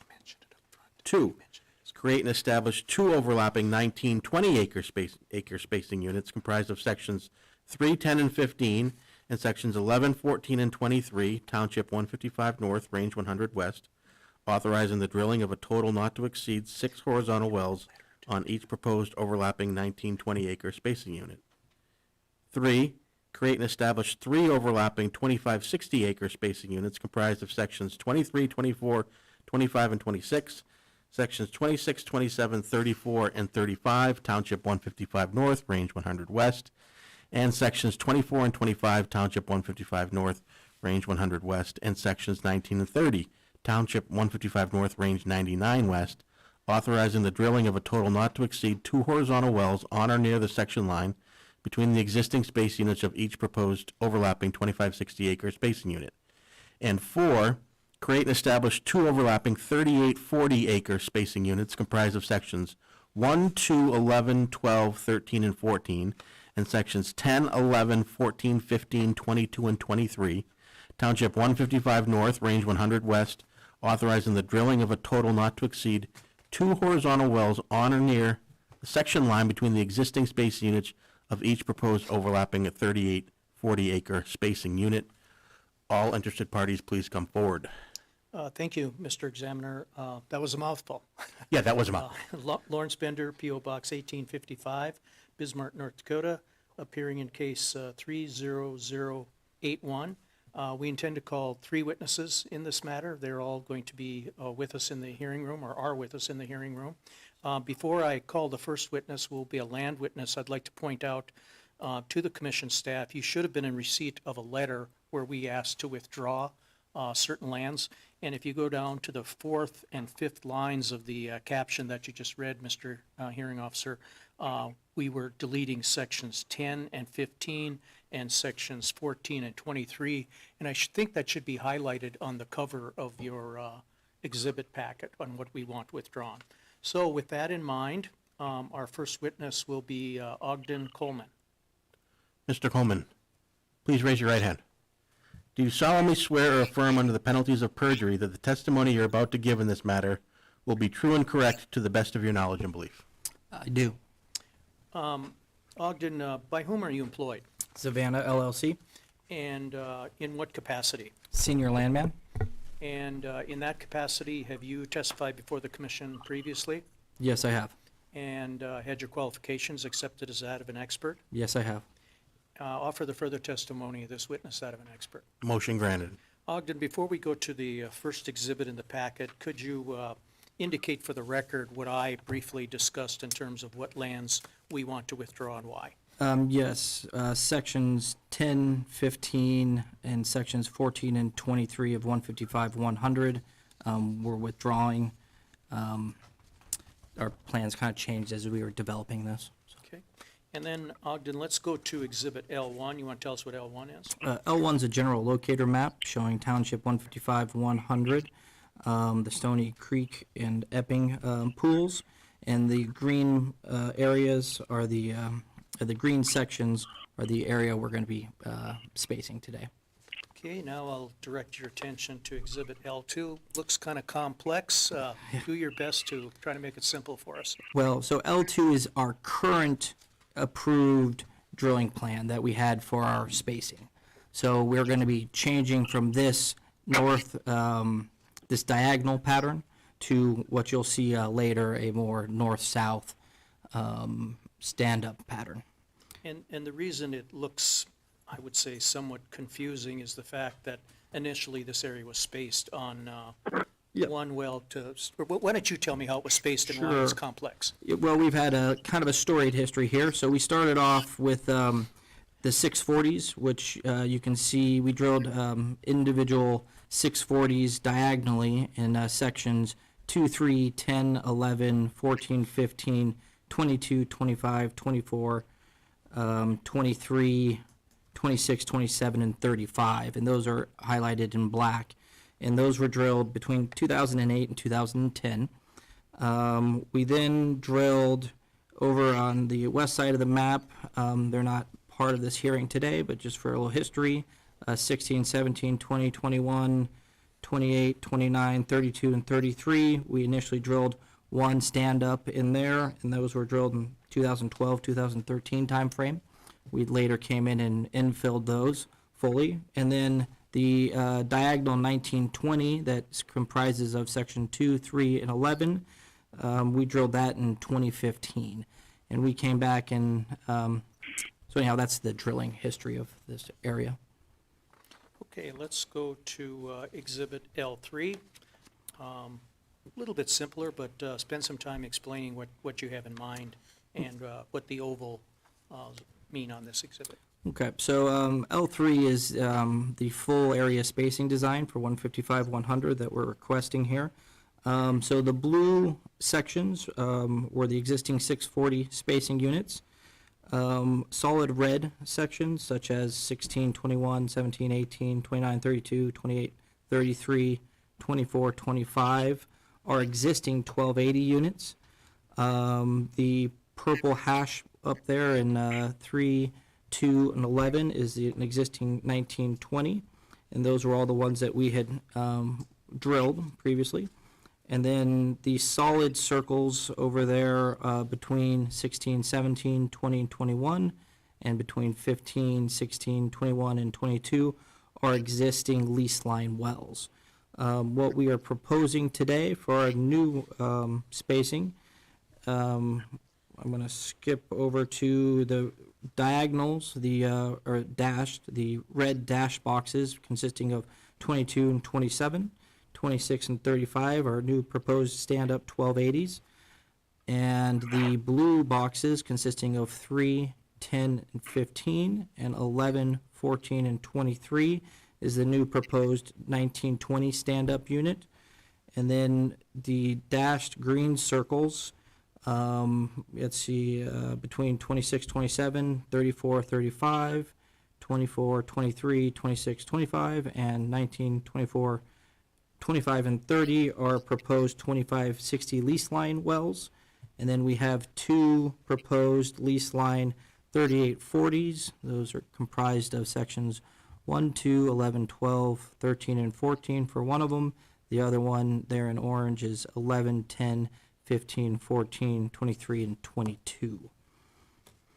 Okay, Ogden, an obvious question, I think, on this exhibit, so I might as well ask you now, rather than waiting for a commission question, but how are you going to handle, or are there going to be section line wells with respect to section 36?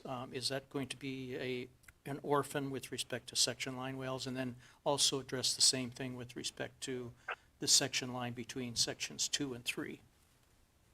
Section between 2 and 3 is at the top, and yeah. So 36 and 1 is operated by Grayson Mills, and they actually have drilled a section line well, the state well, I don't remember the exact number there, that goes down between 36, 1, and so it's between 36, 35, 1, and 2.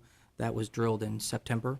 So we don't have that on this map, and we might have it on a later map showing those wells. And section line well between 2 and 3, was that your question, Lawrence? Yes. Well, those are covered by the Shepherd. So if you went back to the previous exhibit, you can see the Shepherd wells are already drilled on a diagonal pattern covering that. Okay, great, thank you, appreciate that explanation. Let's go to L4, tell us what L4 is. All right, L4 is kind of a zoomed-in land plat of Township 155-100, sections 3, 10, and 15. This would be one of our proposed 1920s. In the blue box square there, that's the 640 But we have Savannah et al.'s working interest listed there. So in section 3, we have 100% of the Bakken and Three Forks. Section 10, same thing, 100% of the Bakken and Three Forks. Section 15, Bakken and Three Forks, we have a 75.99%. I do show on here also that 1920 diagonal, our Shepherd unit, and that's 3, 2, and 11, and those interests are there in section 2. We are aware of the overlapping issues that are in court currently, so I've provided those numbers just to show you we're aware of that, but the numbers down below are just calculated on the 3 green sections, and that will be the same going forward anytime you see the purple diagonal box. Okay, let's go to Exhibit L5. All right, L5 is the land plat of Township 155-100, sections 11, 14, and 23. This is our second 1920 acre spacing unit. So in blue there, section 11, Savannah et al. Has 95.23%. In section 14, 93.43. And then in 23, we've got slightly different ownership in the Bakken versus the Three Forks. They're listed there at 84.91 in the Bakken, 63.78 in the Three Forks. So that's a combined 1920 of Savannah et al. In the Bakken of 91.19%, and in the Three Forks, 84.15%. And L6. L6 is the land plat of sections 22 and 27. Savannah et al. Has 91.09% in 22 and 64.84% in 27 for a combined working interest of 77.96. L7. L7 is the land plat for sections 26 and 35, the 1280 stand-up. And Savannah et al. Has 100% in the Bakken Three Forks in section 26 and 83.12% in 35 for a combined interest of 91.56%. And L8. So L8 is our working interest in those 4 sections. This is for the lease line well, and this is for Three Forks. So in 23 Three Forks, we have 63.78%. 24, we have 24.56%. 25, 79.68%. And 26, 100%, for a combined interest of 67%. And let's turn to Exhibit L9. L9 is another lease line consisting of sections 26, 27, 34, and 35. Savannah's interest, and this is going to be a Bakken,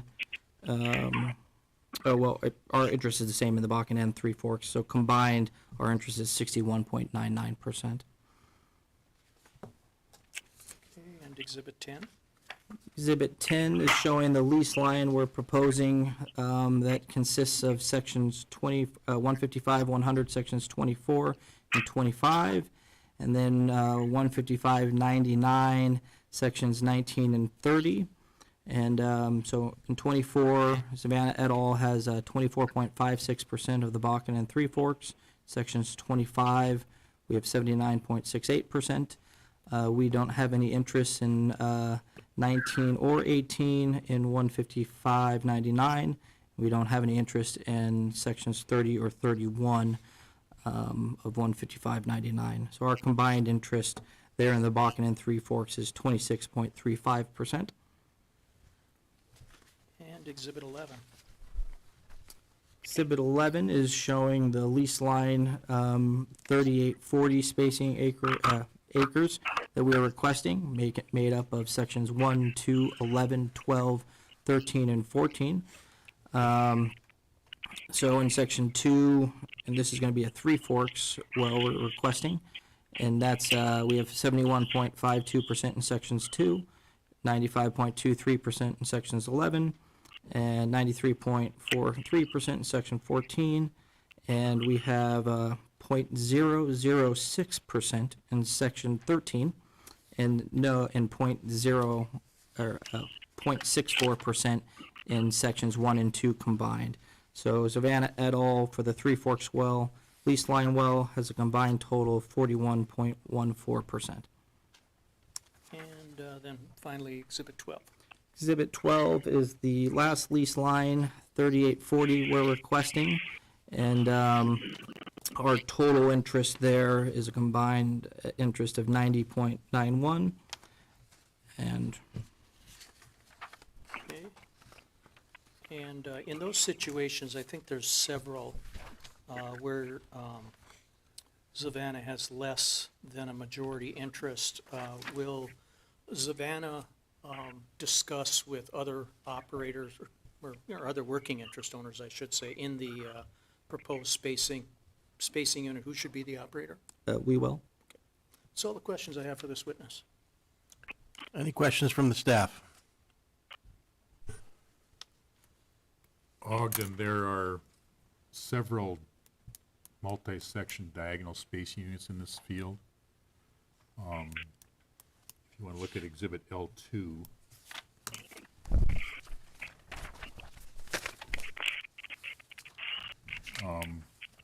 there's a 2560 consisting of section 3, 10, 11, and 14.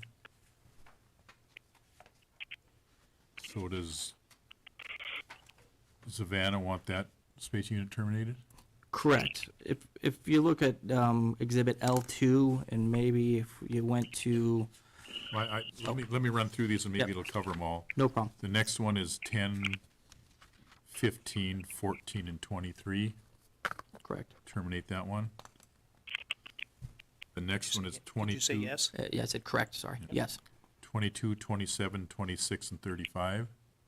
yes, And lastly, there's a 3200, I believe it is 15, 22, 23, 26, and 25. yes. Okay, thank you. Yeah, Exhibit E1 kind of shows the new drilling pattern.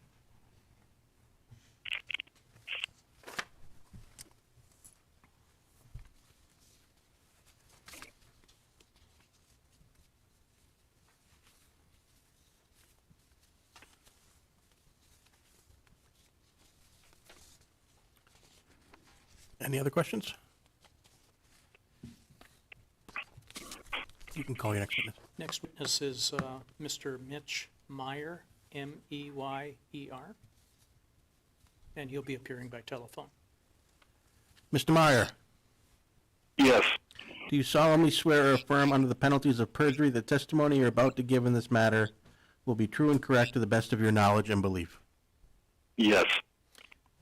Mitch, by whom are you employed?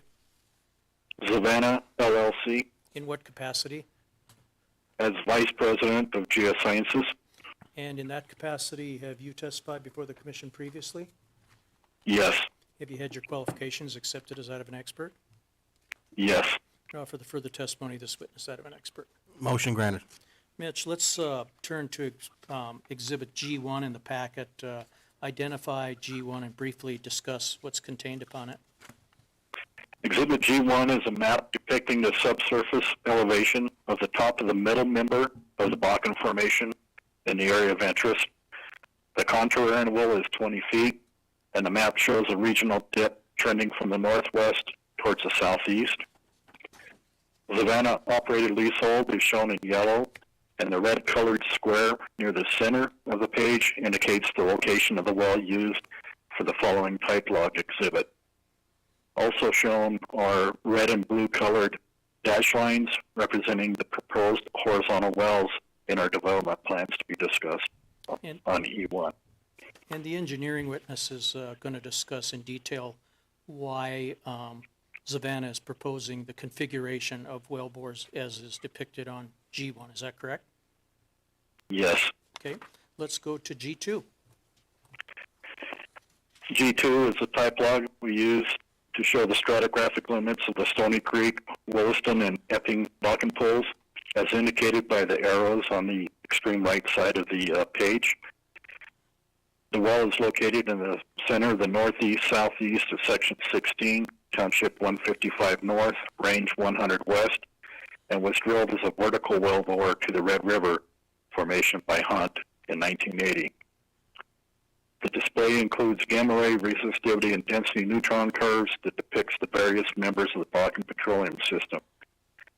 And our targeted intervals for the Middle Bakken is shown by red horizontal line across the diagram, and the Three Forks target is shown by the blue line. No further questions of this witness. Any questions from the staff? Mitch, your Exhibit G1, does that use the same color coding for Middle Bakken and Three Forks as your Exhibit G2? Yes. Okay. And would you be the proper person to ask or to verify some targets of the existing wells, or would the engineer be better served on that one?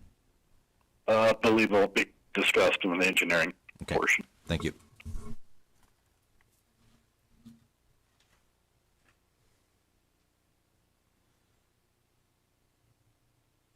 You can call your next witness, Lawrence. Okay, Kelsey Wallace. Ms. Wallace? Please raise your right hand. Do you solemnly swear or affirm under the penalties of perjury that the testimony you're about to give in this matter will be true and correct to the best of your knowledge and belief? Kelsey, by whom are you employed? In what capacity? Savannah LLC, as a VP of Operations. Okay, and in that capacity, have you testified before the commission previously? As an operations engineer, I testified previously. And you had your qualifications accepted as that of an expert? Correct. Would offer further testimony this witness that of an expert. Motion granted. Okay, Kelsey, let's go to the Exhibit E1. And as the previous witnesses have done, what I'd like you to do first of all is identify the witness and then briefly describe what's contained upon it. So this is a broad overview of our development plan within the Savannah operated acreage that we're proposing today. The highlighted yellow is the Savannah operated acreage with the solid black lines as existing wells. The red and blue dashed lines are the proposed infill wells with this new spacing plan. With 38 red and blue dashed lines for 38 new wells within the spacing. Okay. And without further explanation, it might appear as that there's no rhyme or reason for why some of the wells are longer than the others. Is that a fair statement? We can definitely discuss each of these spacing units within the following exhibits. Great. Let's go to the next exhibit, E2, and paying particular attention to the length of the wells. Yep, so exhibit E2 is the spacing unit comprised of sections 3, 10, and 15, showing 6 new wells, 3 Bakkens, and 3 Three Forks with the intent to drill from south to north. The lateral length you can see is staggered on the north side of the spacing unit due to the depletion and efficient drainage of the existing wells on the northeast corner of section 3. We intend to drill up to the existing Three Forks well for the Three Forks infills, and we plan to stop shy of the existing Tony well on our Middle Bakken wells due to the significant fluid recovery on that existing well bore. All right, let's go to E3. Exhibit E3, much like the previous exhibit, shows a 1920 spacing unit with sections 11, 14, and 23, with 3 Middle Bakken and 3 Three Forks wells. Lease line well depicted by the letter G here will be discussed in a later exhibit.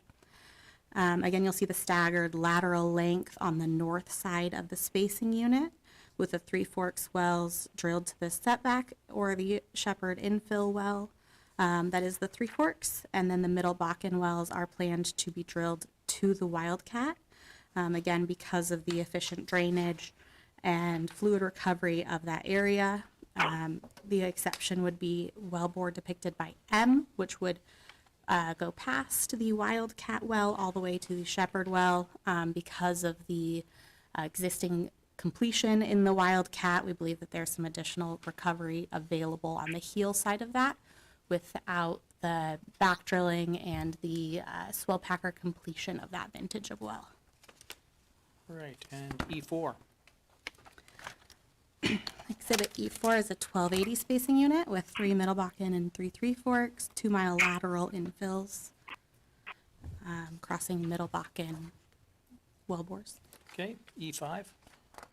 This is another 1280 spacing unit with 3 Bakken and 3 Three Forks, all 2-mile laterals, crossing existing Middle Bakken wellbores. And E6.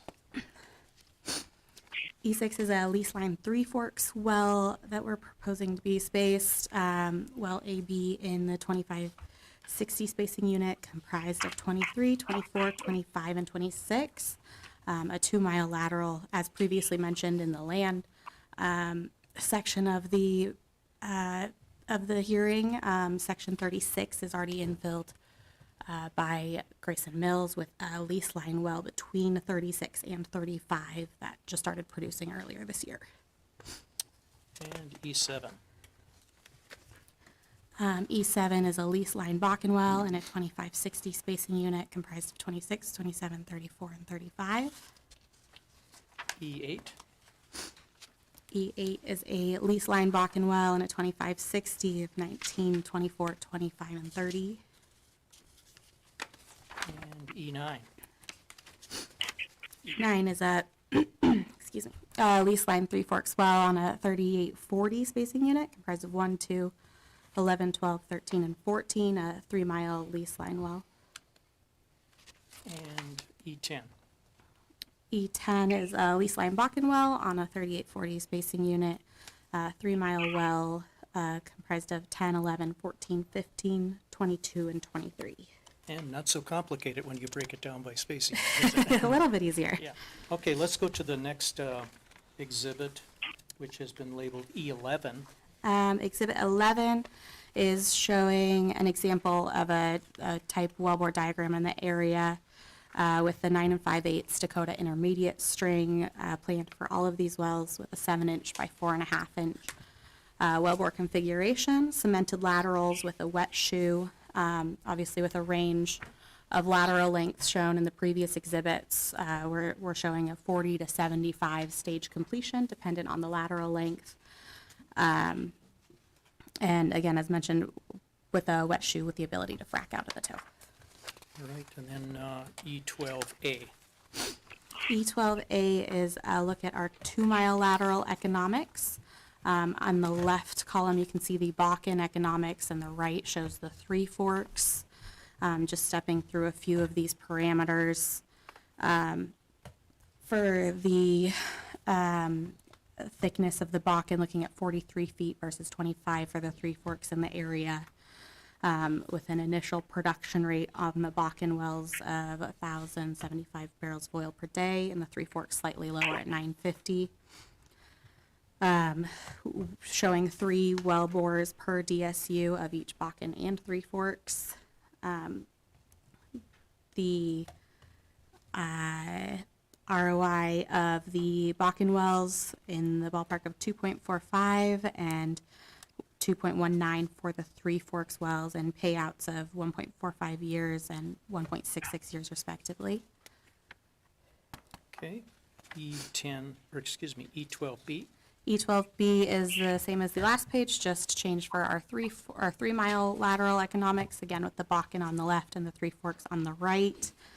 You can see similar reservoir parameters between those with the same acreage, with the oil in place numbers differing for the 3-mile lateral versus the 2-mile lateral. IP rates for the Bakken wells at 1,290 barrels of oil per day, Three Forks at 1,140 barrels of oil per day, and ROIs for the Bakken wells at 2.61 and Three Forks wells 2.29, with a payout of 1.51 years for the Bakken wells and 1.73 years for the Three Forks. And Exhibit E13, is that a gas capture affidavit that the commission typically requires in these sorts of matters? Yes, it is. And in your opinion, will the requested relief prevent waste, protect relative rights, and prevent the drilling of unnecessary wells? Yes. No further questions, Mr. Examiner. We would offer the exhibits. The exhibits will be received. Any questions from the staff? Kelsey, I got a few questions. Maybe we can page the exhibits starting with E4.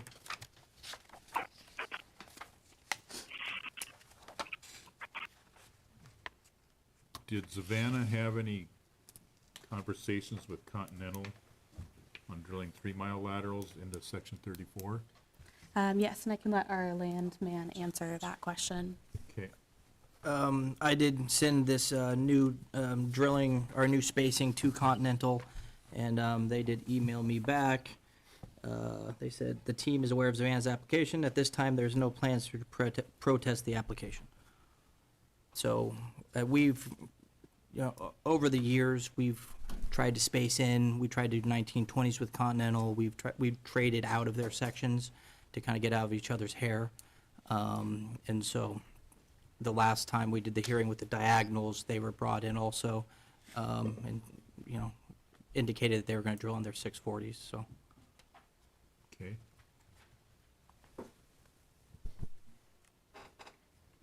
On these, we pointed out on Exhibit E2 that you're gonna drill from south to north. So then on E3, is that the same? Yes, the spacing unit shown on E3 would also plan to be drilled from south to north. And then on E4, how is that gonna be developed? Ideally, we'd like to have all of our pads within the middle of the prospect area, the development area shown. We're still working with landowners to finalize locations, though. So your intent would be to drill from north to south? Yes.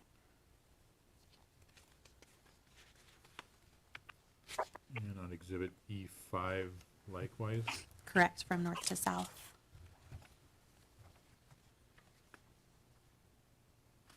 And Exhibit E6? Would be from north to south.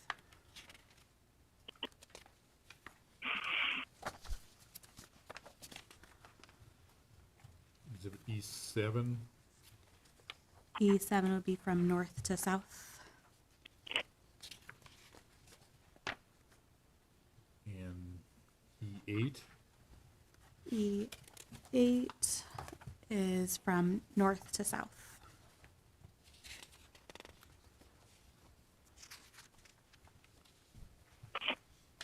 So on this Exhibit E8, did Savannah have any discussions on drilling a 3-mile lateral to include sections 13 and 18? Sections 18. Sorry, let me get oriented here. We are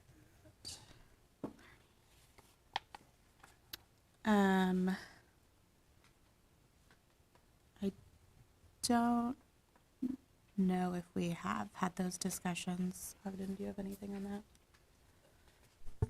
Was your, Is that- maybe I missed the question. Were you wondering if we were going to do a 3-mile lateral going up into 13 and 18? Yeah, let me expand on that. So if this 2560 is approved, consisting of 24, 25, 19, and 30, that's going to leave a lease line area between 18 and 13 that is undeveloped, and there's a 2560 to the north consisting of 1, 12, 6, and 7.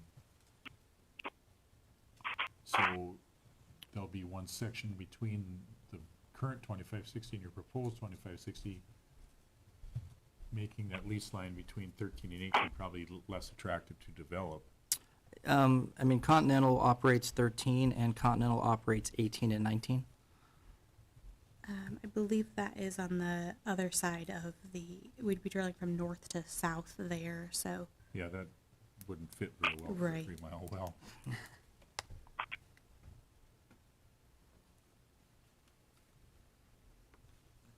Okay, E9, is that from south to north? From south to north, correct?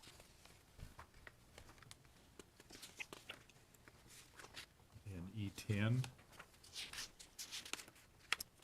E10 is from south to north. on all these space units, how many pads do you anticipate to develop, 6 wells? Are you gonna try to use 1 pad, are you gonna use 2? Ideally, we'd like to use one pad for wells going north and south off of the pad and try to consolidate our footprint as much as possible. Again, it would be dependent on landowner negotiations. So likely two pads per spacing unit and hopefully combine the north and south wells across those. So like 6 on one and six going, 3 going north, 3 going south? Right. Okay. Okay, thank you. Kelsey, looking at your exhibit E1 and E2, and I'm going to eventually get over to E9, or sorry, E2, E3, and E9. The existing diagonal 640 wells, were those all drilled as Middle Bakken targets? Yes. Okay. So then specifically looking at E2, the Shepherd 311 1H well, that one's also a Middle Bakken, Correct. correct? And then the Shepherd 311 2 TFH is a Three Forks horizontal, The correct? 2 TFH is a Three Forks, Okay. correct. Just confirming the same then on E3, the Wildcat's a Middle Bakken, Correct. the 311 1 is a Middle Bakken, Yes. and the 311 2 TFH is the Three Forks. Correct. And then over on E9, if I can get there. 9? E9, Okay, thanks. original horizontals of Middle Bakken. Correct. The 311 is the Middle Bakken, and the 11 2 TFH. Same wells, right? It's Yes. just confirming that we've got Middle Bakken is original, and then a Middle Bakken horizontal, and then Three Forks. You testified that the reason you were going to cut the Middle Bakken wells short was there was significant drainage. Is that from the existing wells, or is that from the Middle Bakken well from the other development? So the I guess my reference to that was referring to the Tony 1-3H and the Wildcat 1-3H. Both of those wells have made a cum over 700,000 barrels of fluid to date. Then the Shepherd 1, Shepherd 2, and following Shepherd wells, we believe, are adequately draining the northeast section of that spacing, along with the 3 wells that are already spaced in section 2. They're shown by AL, AK, and AJ. Okay. So if the Tony and the Wildcat have significant drainage that you're trying to avoid, are they abnormal with respect to the other horizontal Middle Bakken original development? No, and I think you might be trying to address why we're crossing wells shallower in the lateral.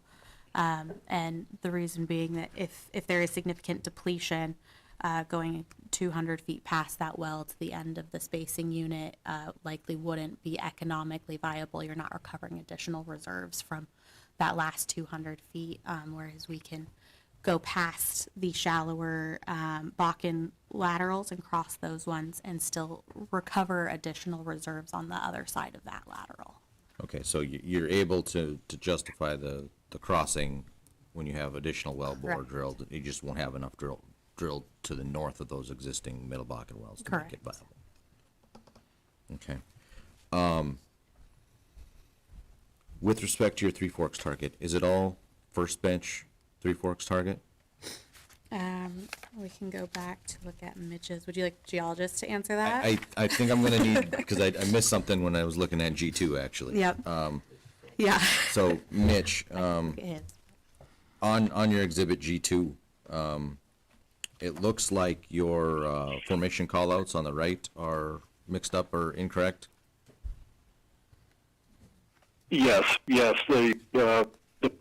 Three Forks wells are in the upper bench, the first bench. Okay, but looking at your G2, the very first call out you have at the top on the right-hand side, you say the Middle Bakken member, which is actually on the upper shale. Oh, I'm sorry, that's the upper Bakken Shale. Okay, so that would be the upper, and then the middle member would be what you have currently labeled as the upper shale, right? Correct. And then the lower shale, I believe your lower shale is actually labeled where your first bench is supposed to be. Yes, they are scrambled. Okay. I apologize. Can I have you correct Exhibit G2 and resubmit it with the callouts corrected? And I'll ask you to pay particular attention to where you have your Three Forks target blue line.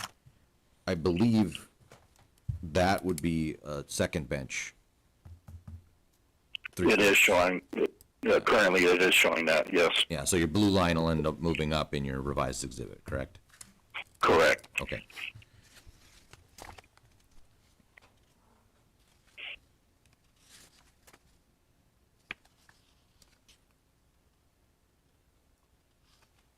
All right, that's all I got. Thank you.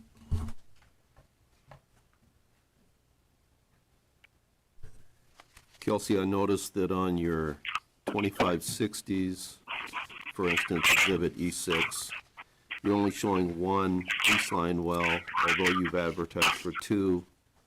In each of your 2560s, you're just wanting one. With our current plan, we intend to drill one, but we're requesting two in case plans change throughout this development program. Okay, so you want two in case it's needed? Correct. The second well, would it be in the same zone or would it be in the other? I think that could depend on if we're drastically shifting the spacing between the Bakken and the Three Forks wells. This is our ideal plan for the full development. Obviously, as we continue through, I think it would be silly to stick with this if we're finding that we're too close or not spaced tight enough throughout the plan. Okay. And I do have a quick question for Ogden. The leases that you have, or do they contain the entire Bakken pool? Or are they split between the Three Forks first and second bench as some do in the basin? Off the top of my head, we have maybe 4 leases in here that aren't all depths, and generally they would have been, I don't want to misquote, but they would have been maybe 100 feet below the deepest depth would have been where the severance would have been. So The deepest depth of what? like the Bakken. So like we drilled the Bakken when we came through the first time. We drilled all Bakkens. So if we had any vertical pew clauses in there, and I believe there's only about 4 leases of the, I don't know, multiple hundred we have in there. It's either just 100 feet below the previous well, so it would have been generally covering the first bench of the Three Forks. But I would have to look at each lease specifically. Okay, so all of these wells in the Three Forks that are planned are within your lease and not below it? Correct. Yeah. Yeah, I mean, if you do look at some of our interests where I have it split, you can see SA in 23, we have 84. What exhibit are you looking at? Oh, sorry, L5, section 23. That is an example where we have different ownership in the Bakken and the Three Forks. And I have listed that when we do have differences.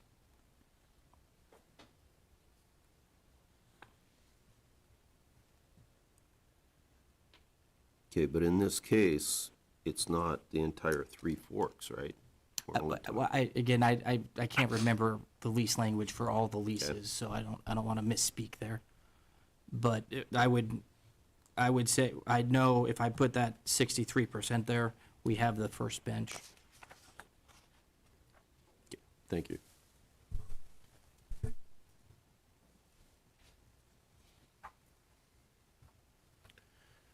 Anything further?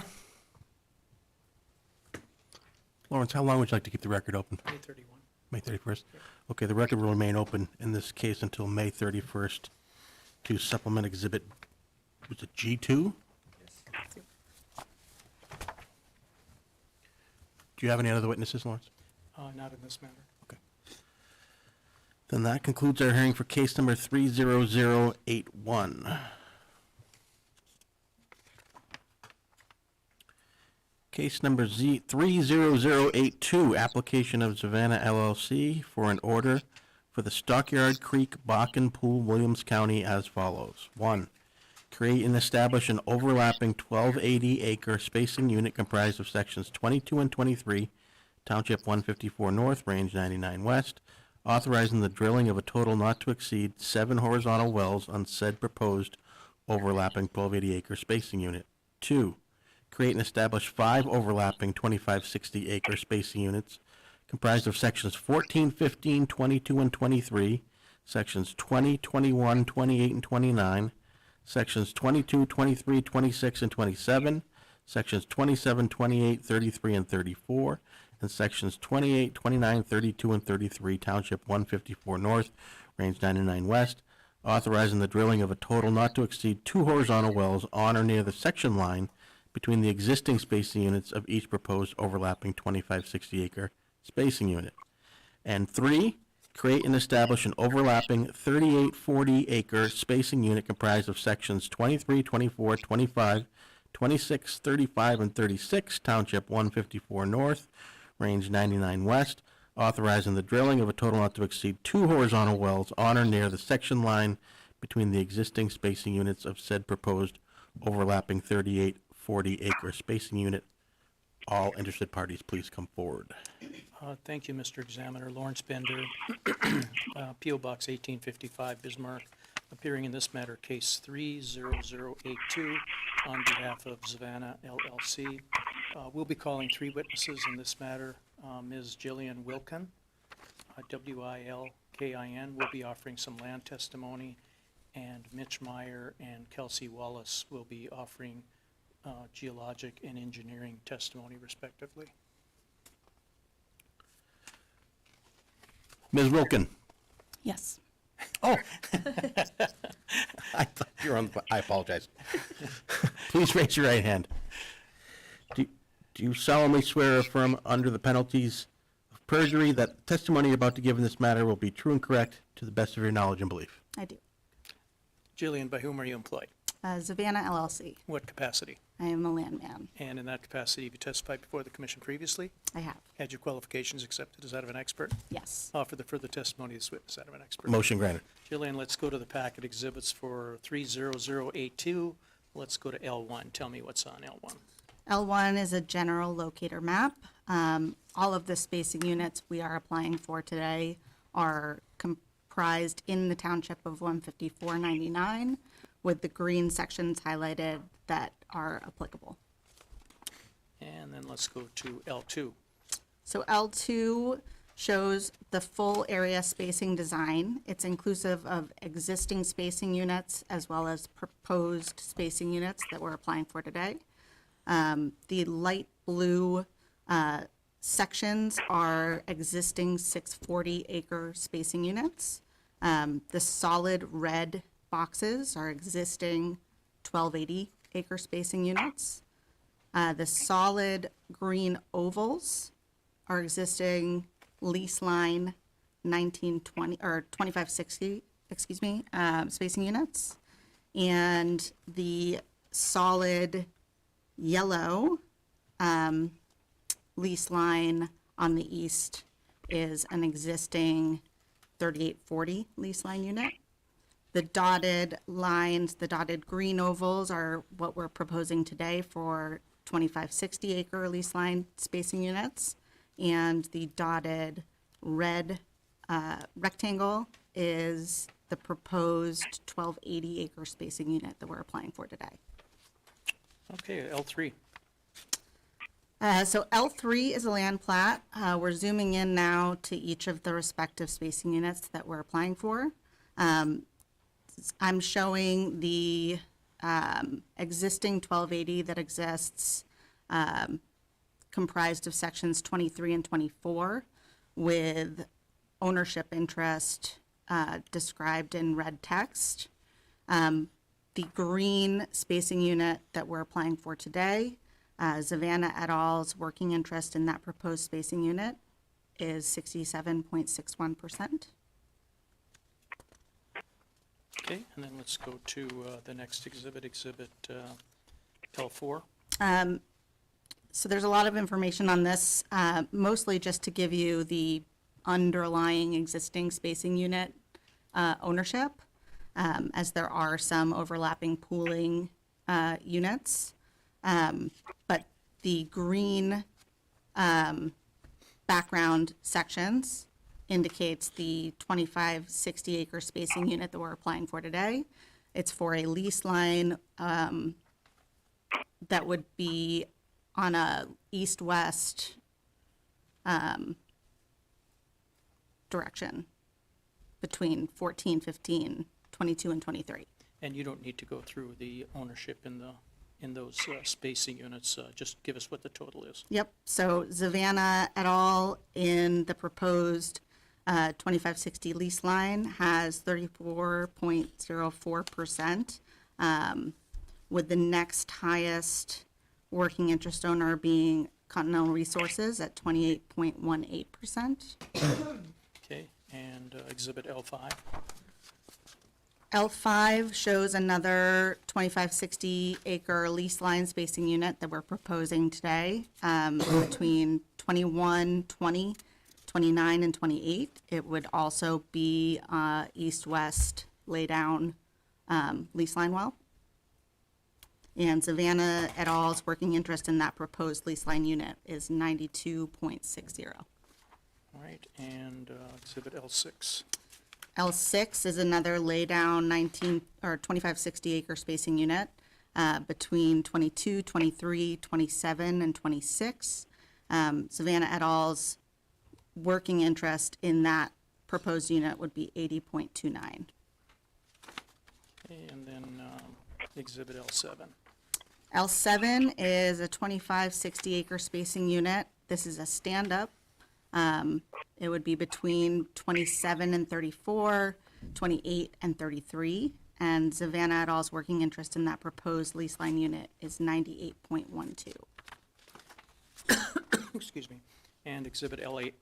L8 is another stand-up lease line 2560 acre spacing unit, and Savannah et al.'s working interest in that proposed unit would be 92.45. And then finally L9. And in L9, this is the only 3840 acre spacing unit in this case that we're applying for. It is a lease line between 23, 24, 25, 26, 35, and 36. And Savannah et al.'s working interest in that proposed lease line unit would be 88.35. No further questions. Oh, I'm sorry, I do have a couple more questions. Sorry about that. In those situations, Jillian, where Savannah has less than a majority interest, will Savannah communicate with the other working interest owners to determine who should be the operator? Yes, we will. Okay, no further questions. Any questions from the staff? Jillian, there's a couple of spacing units in here that look like maybe they should be terminated. We'll start with an easy one. 25, 26, 35, and 36. It's currently a lease line 2560. 25, 26, 35, and 36. Correct. We do not want to terminate that. So you're gonna drill a lease line 2560 and a lease line 3040? Oh, excuse me, sorry.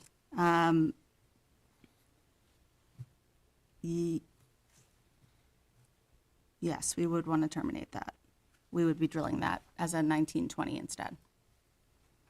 As a 3-mile lateral instead of a 2-mile. Correct, yes. And then the other one is 22, 23, and 26. As a diagonal 1920, is that? I assume that's why it was set up. Yes, we would want to terminate that as well. Okay, thank you.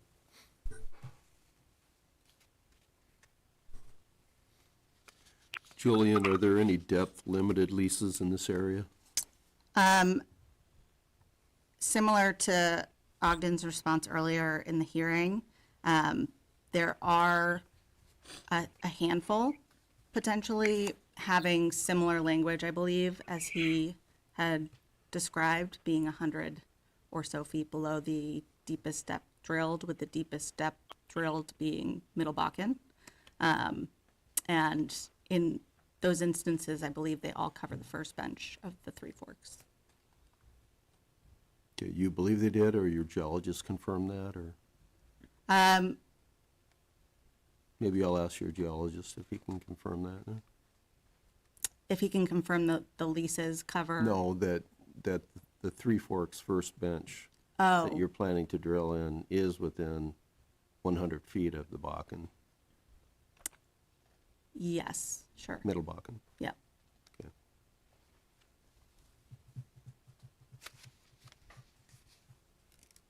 Okay, thank you.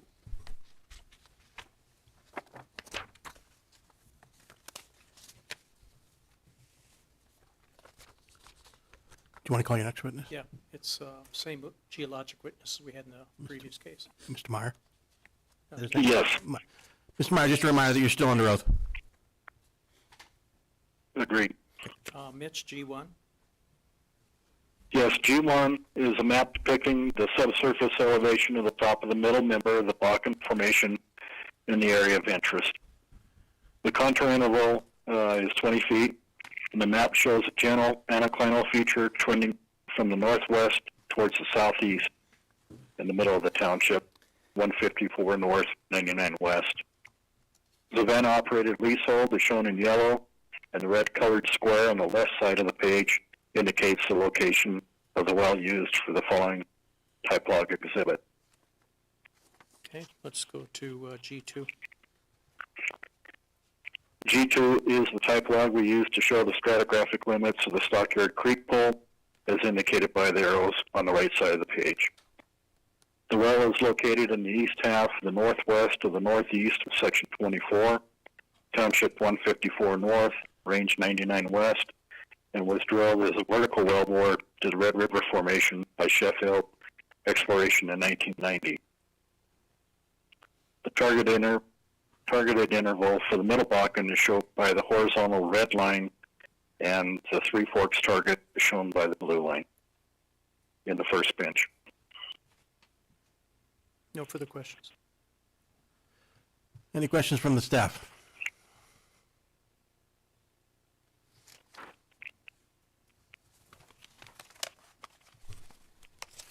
Mitch, this is Bruce Hicks. On the type log G2, could you identify where your least limited depth is on that one? Yes, it's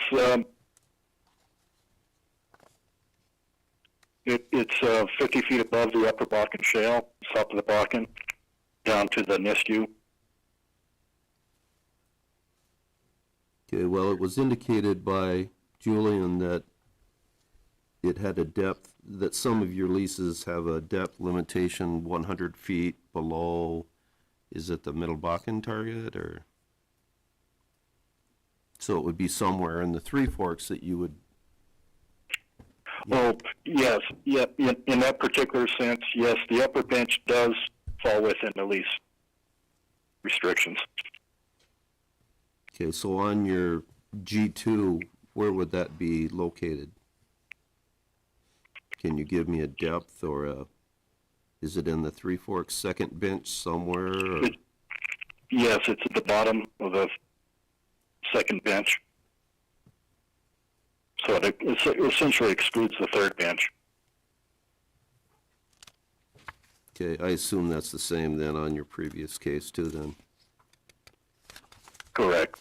Okay, thank you.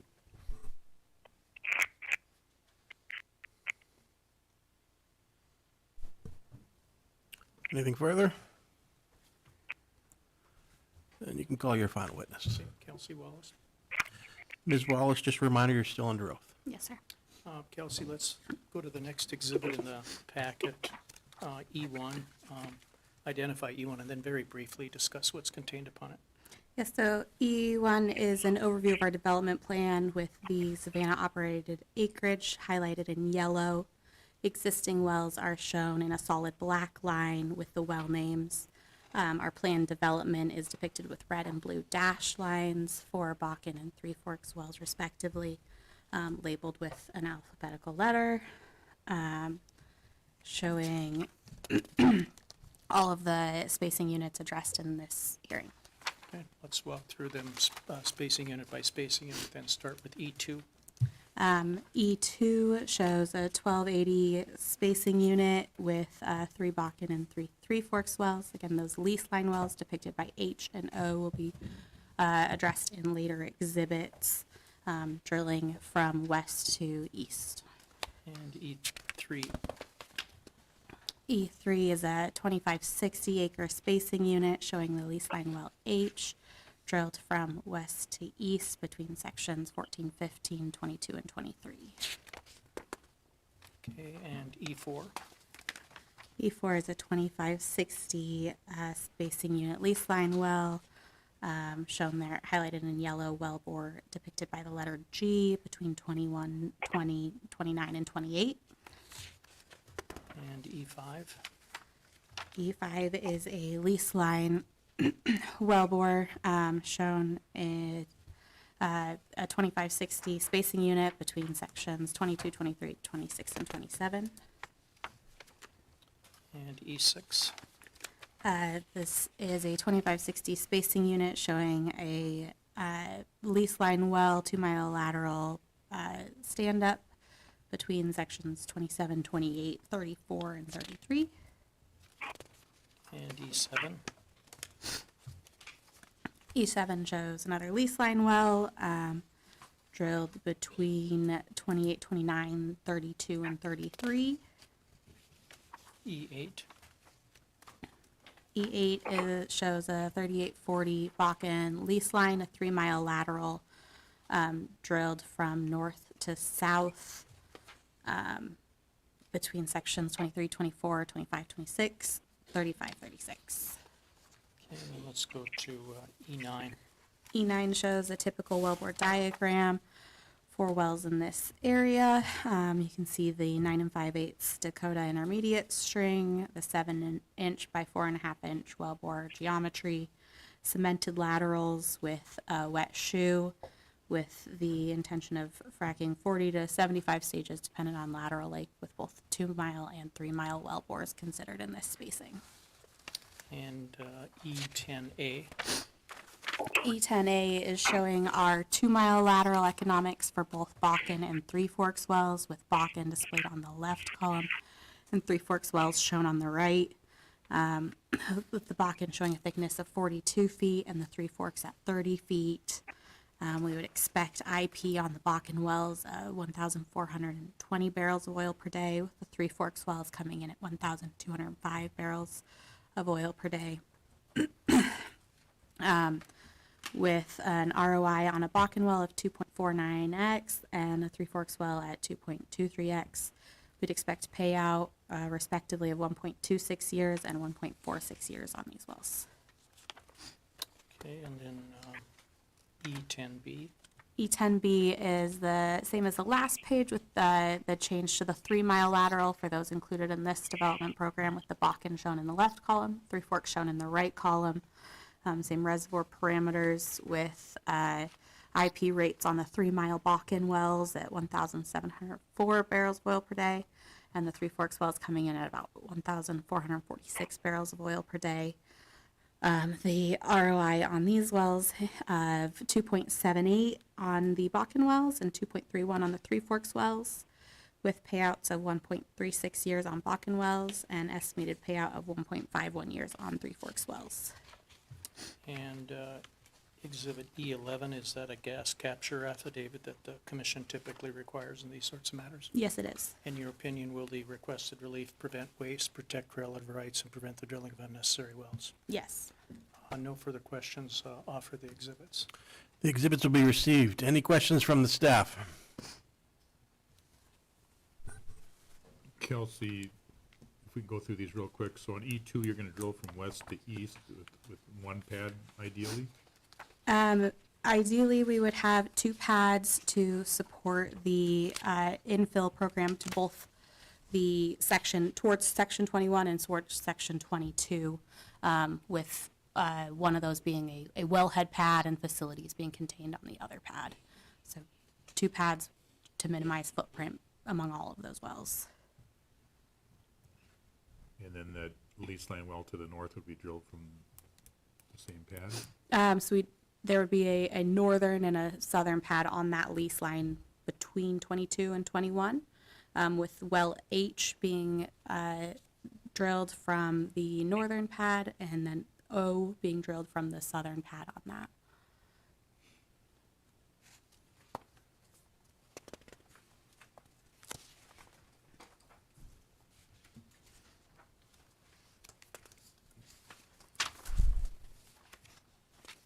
And then on exhibit E4, that G well will be drilled with the wells that are planned in 20 and 21?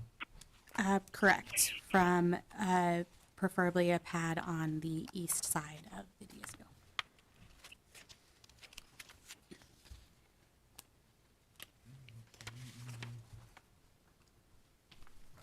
How about an Exhibit E6? We would hope to secure a pad on the southern side of that to capture well bores AA through AE from the southern portion. On Exhibit E7? Again, from south to north. Be drilled with the infill well, I assume? Correct, yes. And an exhibit, well, you already touched on Exhibit E8. Okay, thank you.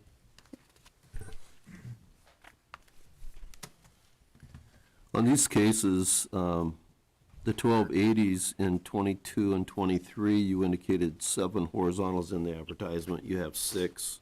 Then on the other requests for lease line wells, you requested 2 horizontals, but you only show 1.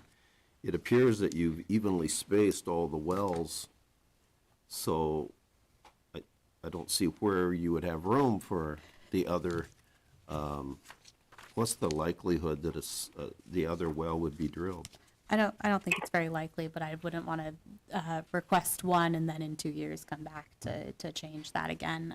I think this is the final orientation that we would like to have this spaced out as, and we'll continue to optimize the density and spacing as the Bakken's continually infilled. Okay, thank you.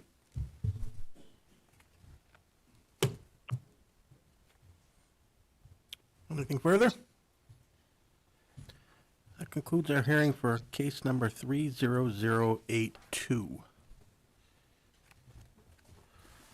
Now we have an option. We have 2 cases coming up with the same company that's going to take us deep into the 12 o'clock time range.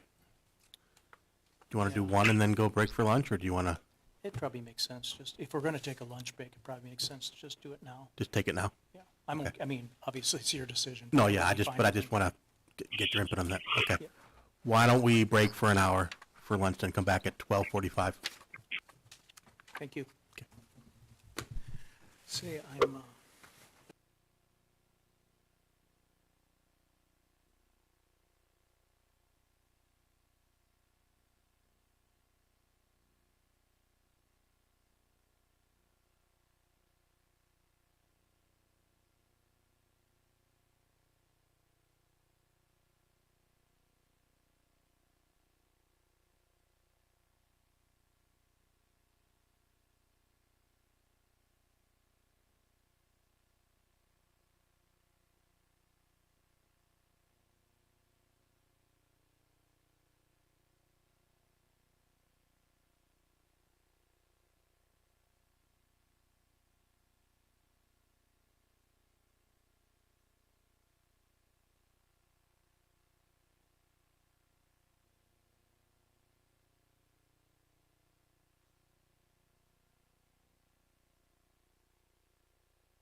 Okay, we're back on the record, and we will begin with case number 30083, application of Enerplus Resources USA Corp.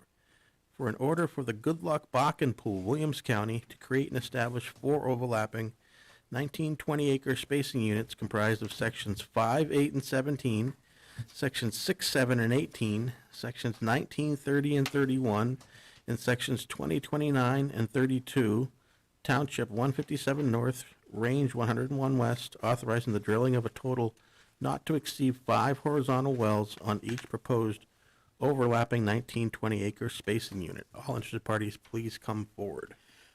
Thank you, Mr. Examiner. Lawrence Bender, P.O. Box 1855, Bismarck, appearing in case 30083 on behalf of Enerplus Resources USA Corp.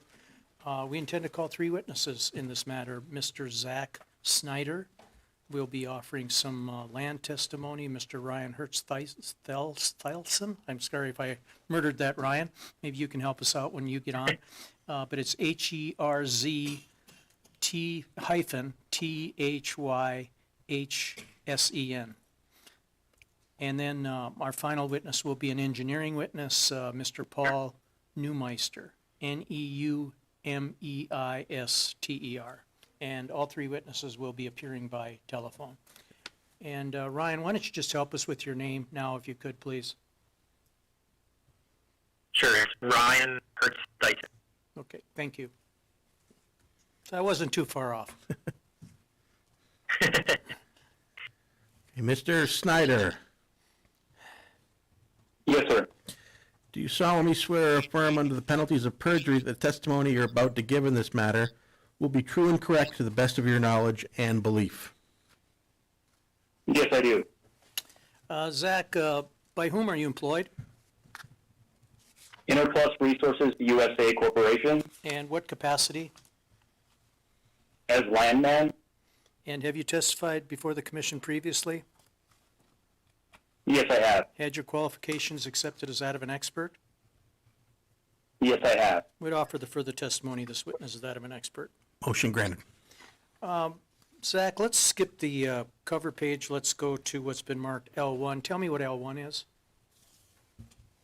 L1 is an area reference map showing the location of the 4 overlapping 1,920 acre spacing units.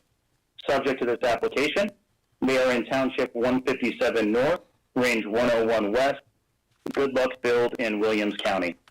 Okay, and then L2. L2 is an operation overview map showing the 4 overlapping 1,920 acre spacing units, along with the existing wells producing from the underlying 1280.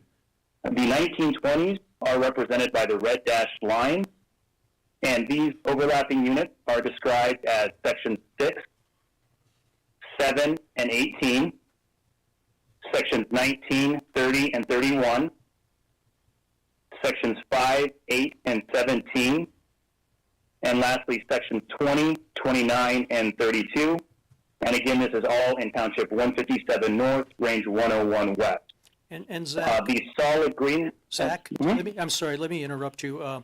Maybe you're not going to discuss this now, but when you get to the point of discussing the ownership, you need only address the ownership in the 1920. And I apologize for interrupting you, but I want to save a little time here, so.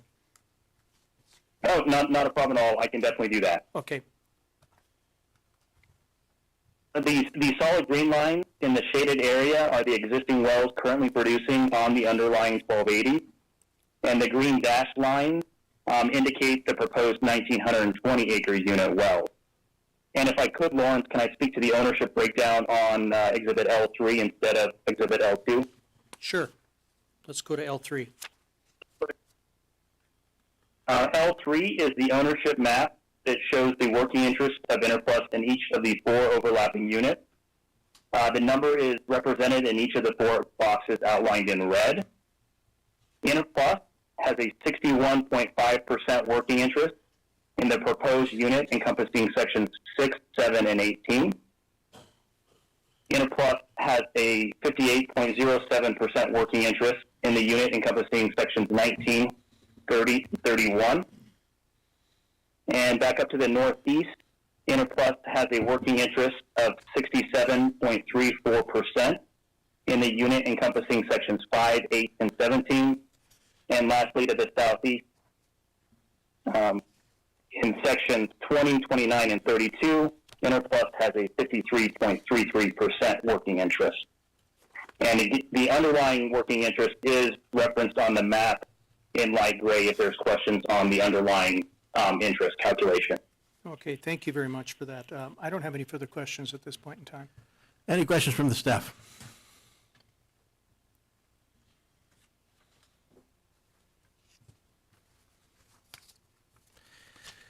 Mr. Hertz Thyssen. Yep. Okay, I must have missed it. No, that was good. Do you solemnly swear or affirm under the penalties of perjury that the testimony you're about to give in this matter will be true and correct to the best of your knowledge and belief? Yes. Ryan, by whom are you employed? Interplus Resources USA Corporation, In what capacity?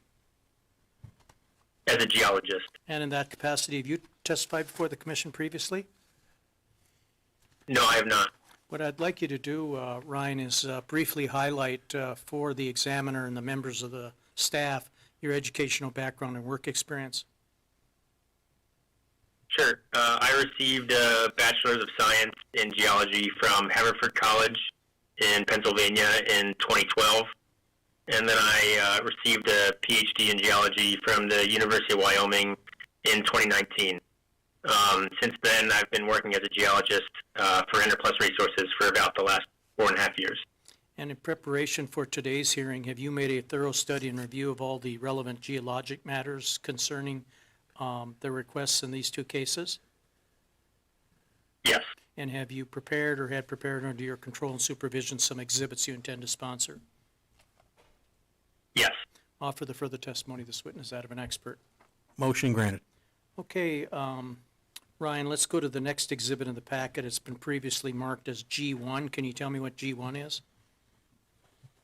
Sure. Exhibit G1 is a local structure map with the structure contours show the depth of the top of the Upper Bakken Shale in subsea TVD, total vertical depth. The yellow is Interplus's acreage position. The black dots are all existing wells, and the black dots that are connected to blue lines are the existing horizontal wells. The boxes, the blue boxes that are dashed, are outlining the proposed 1920 spacing units that we're talking about today. The purple star in the middle of the map indicates the location of the Larson reference well, which I will discuss in more detail in Exhibit G2. Okay, let's. The area, this area, I'm just going to add a few little more contextual things. This area is due north of Williston and is in the western half of our acreage position in Williams County. And then a little more on the structure map, you can see where on the northwestern flank here is dip is downward and towards the southeast. Okay, now let's go to G2. I apologize for rushing you earlier. No worries.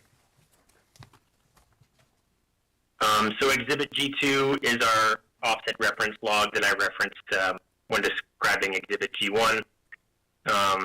This is the Larson 157-101-2833-1H. It's just to the east of the spacing units we're discussing right now.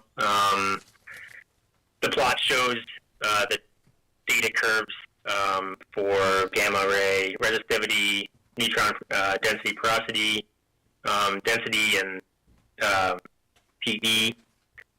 They cover our target, which is the Middle Bakken target I've highlighted in green on this map, or on this exhibit. This is the target that we're proposing for these proposed spacing units in this exhibit. No further questions of this witness. Any questions from the staff?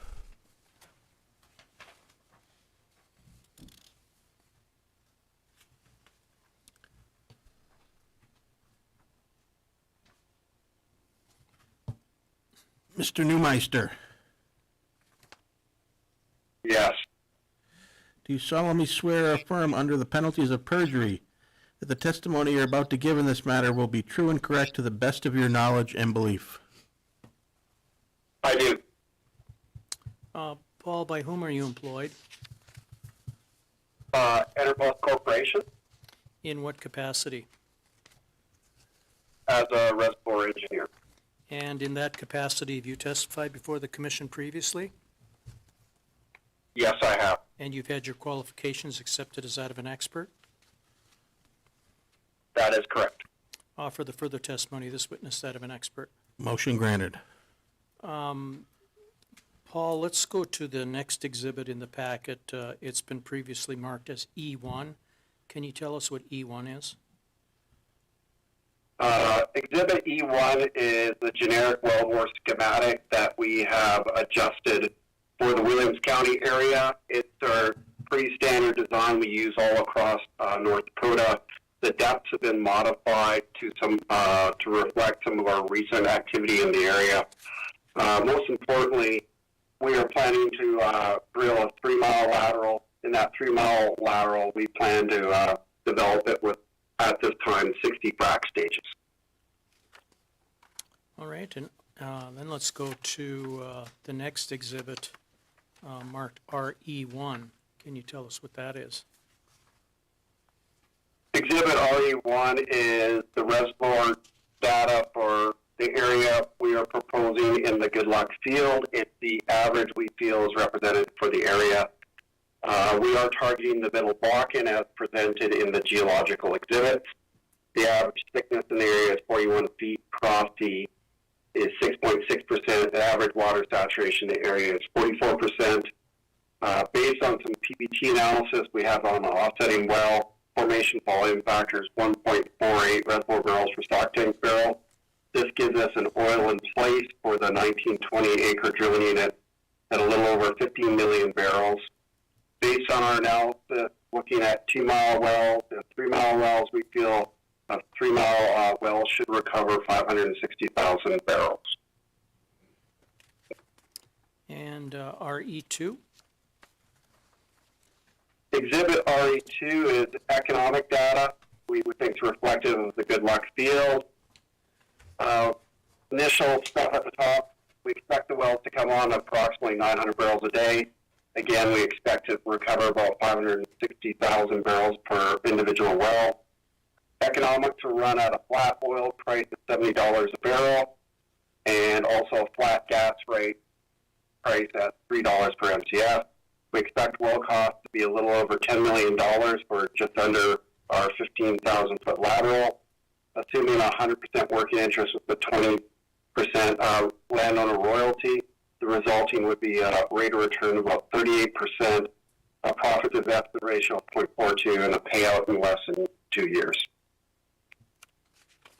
And then Exhibit GC1, is that a gas capture affidavit that the commission typically requires in these sorts of hearings? Yes, it is. And in your opinion, will the requested relief prevent waste, protect relative rights, and prevent the drilling of unnecessary wells? Yes. No further questions, Mr. Examiner. Offer the exhibits. The exhibits will be received. Any questions from the staff? Paul, on exhibit L3, are all these wells going to be drilled from 2 pads?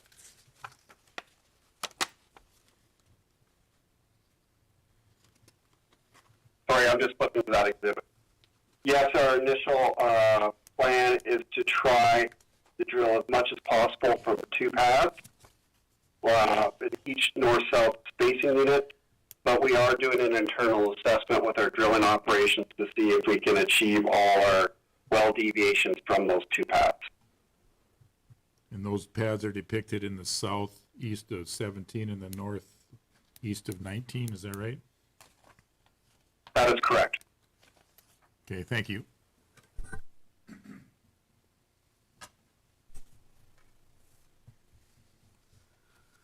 Paul, this is Bruce Hicks. When I look at the gas flaring in the area. It appears some of these wells are not selling very much gas anymore. Can you give us just an update on what's going on with that? We are contracted to OneOK, and we've been working with them to expand the system. We recently brought on to the west of here, and it might show up in the following exhibit, our polar pad, and we are minimally flaring from the polar pad. So as we're developing this area, we're revising the gas gathering system with our partner there to capture as much gas as possible and minimize flaring. How is that being accomplished? Are they looping lines, or are they running larger ones, or what?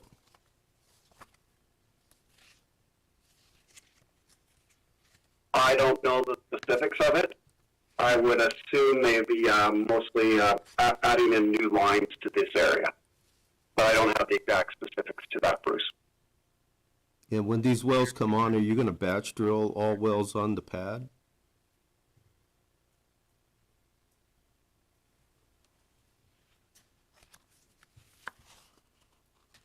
We have been internally debating that.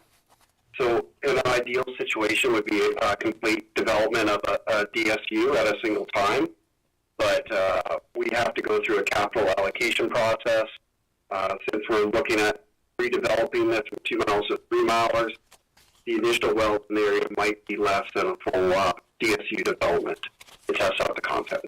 Okay, and are you keeping your gas gatherer, OneOak, apprised of your completion activities and how much gas you plan to bring on at a time?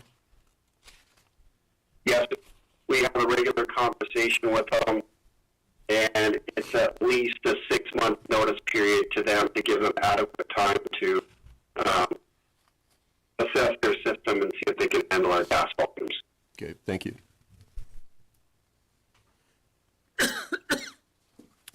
Anything further? Well, that concludes our hearing on case number 30083. Case number 30084.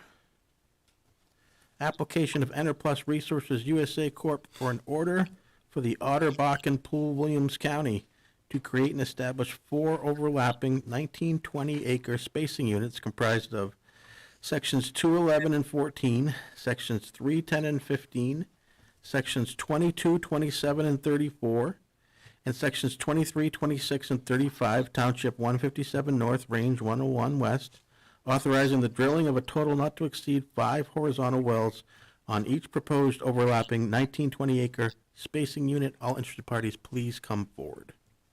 Lawrence Bender, P.O. Box 1855, Bismarck, appearing in this matter on behalf of Enerplus Resources USA. And we'll have 3 witnesses, and they are the same 3 witnesses appeared in the previous case. Mr. Schneider, Yes. just a reminder, you're still under oath. Okay. Zach, let's go to L1. Okay. Exhibit 1 is an area reference map showing the location of the 4 overlapping 1,920 acre spacing units. Subject to this application, they are in Township 157 North, Range 101 West, Otterville, Williams County. And L2. Exhibit L2 is an operation map showing the 4 overlapping 1920s, along with the existing wells producing from the underlying 1280. The overlapping units are described as sections 3, 10, and 15, sections 22, 27, and 34, sections 2, 11, and 14, sections 23, 26, and 35, again, all in Township 157 North, Range 101 West. And again, these units are represented in the exhibit by the red dashed line. Okay, let's go to L3. Exhibit L3 is the ownership map showing the working interest of Enerplus in each of the 4 units. The number is represented again in the 4 boxes outlined on the outside of the page. Enerplus has a 69.87% working interest in the proposed unit encompassing sections sections 3, 10, and 15. A 69.91% working interest in sections 22, 27, and 34. A 79.49% interest in the units encompassing sections 2, 11, and 14. And lastly, an 81.87% working interest in the unit encompassing sections 23, 26, and 35. And the gray text indicates the underlying interest for our calculation for direct run. No questions. Any questions from the staff?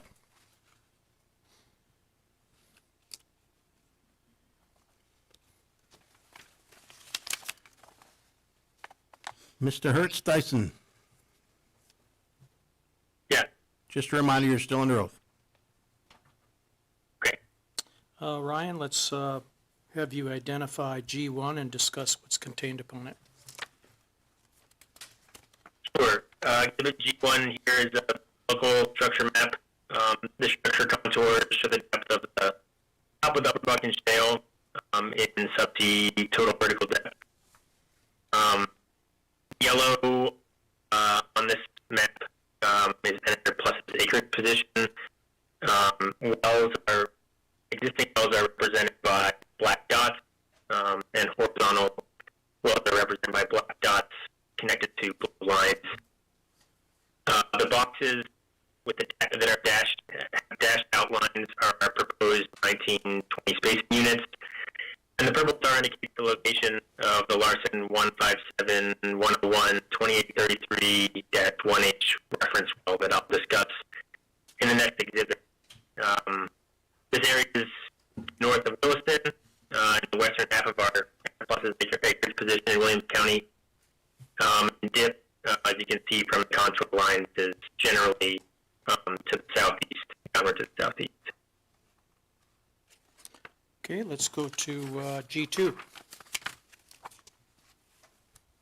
Okay, so G2 is our often offset reference log. Again, we're using the Larson 157, 101, 28-33-1H.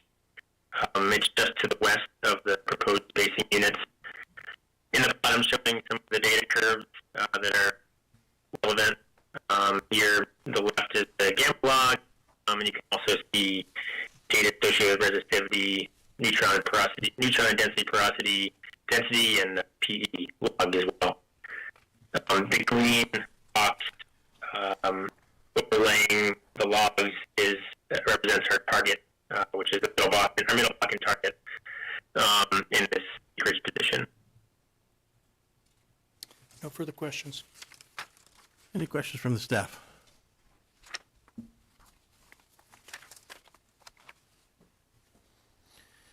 And Mr. Newmeister?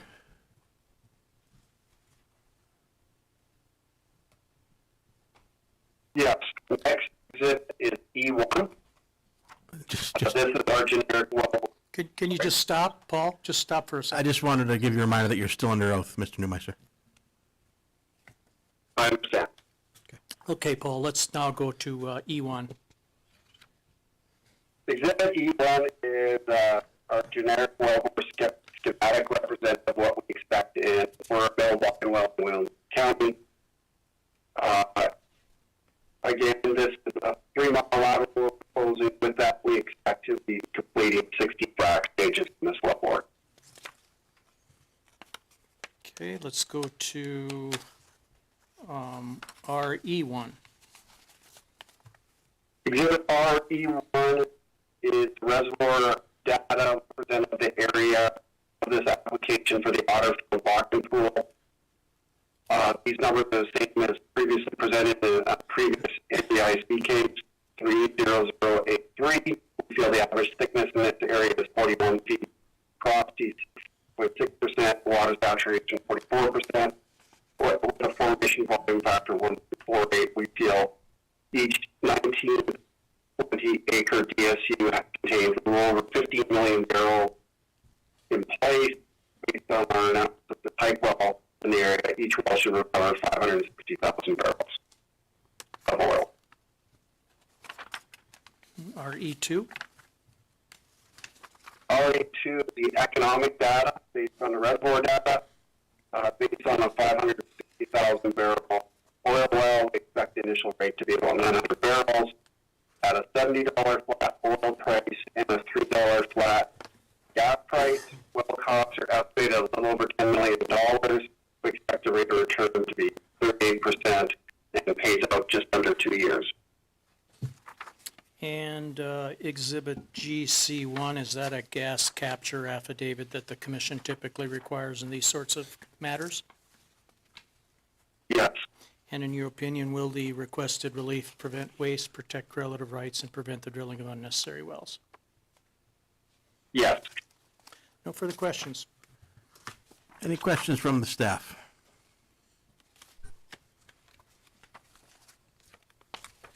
Paul, again on exhibit L2 or L3, are you planning or attempting to drill these wells from 2 pads? That is the initial plan at this time. And it looks like they're in the southeast of 15 and the southeast of 14? That is correct. Okay, thank you.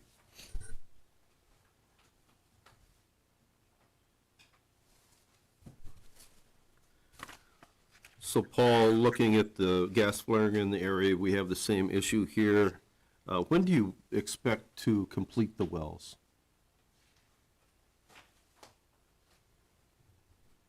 We expect activity could be as early as Q4 this year. If not, Q1-ish next year is what we're kind of planning towards. Okay, and do you expect higher gas takeaway at that time when they're completed? Yes, we would have the infrastructure planned out so we could handle the gas volumes to minimize flaring when we complete the wells. Okay, thank you.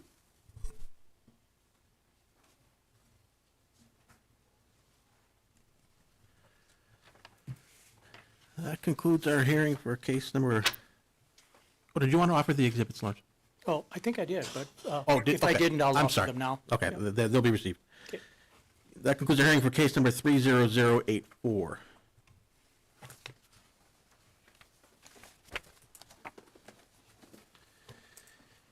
Case number 30085.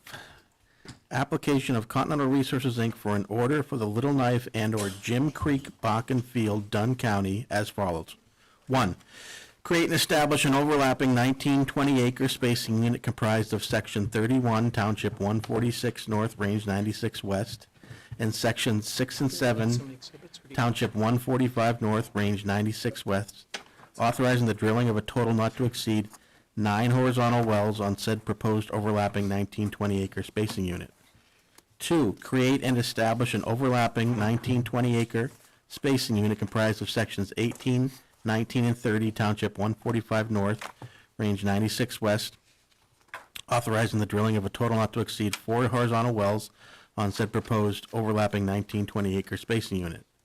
3, create and establish an overlapping 25-60-acre spacing unit comprised of Sections 7, 8, 17, and 18, Township 145 North, Range 96 West, authorizing the drilling of a horizontal well on or near the section line between the existing spacing units of said proposed overlapping 25-60-acre spacing unit.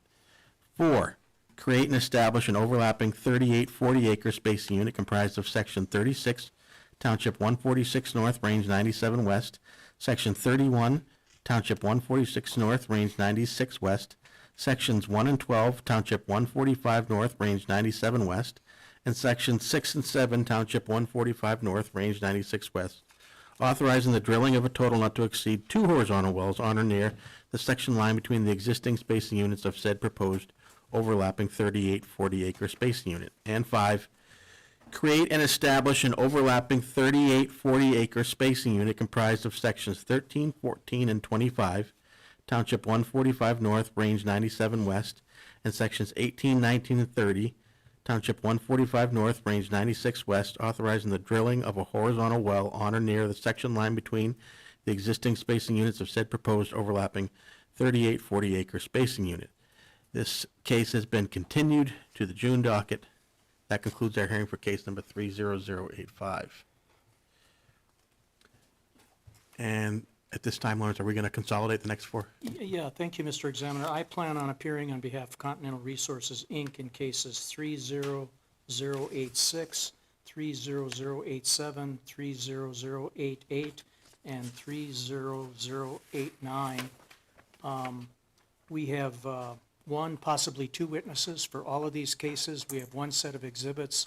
So at this time, I'd request that these cases be combined and consolidated for purposes of hearing. Any comments from the staff? No. Okay, we will consolidate those four cases. And I have no objection if you want to suspense with the reading of all the captions.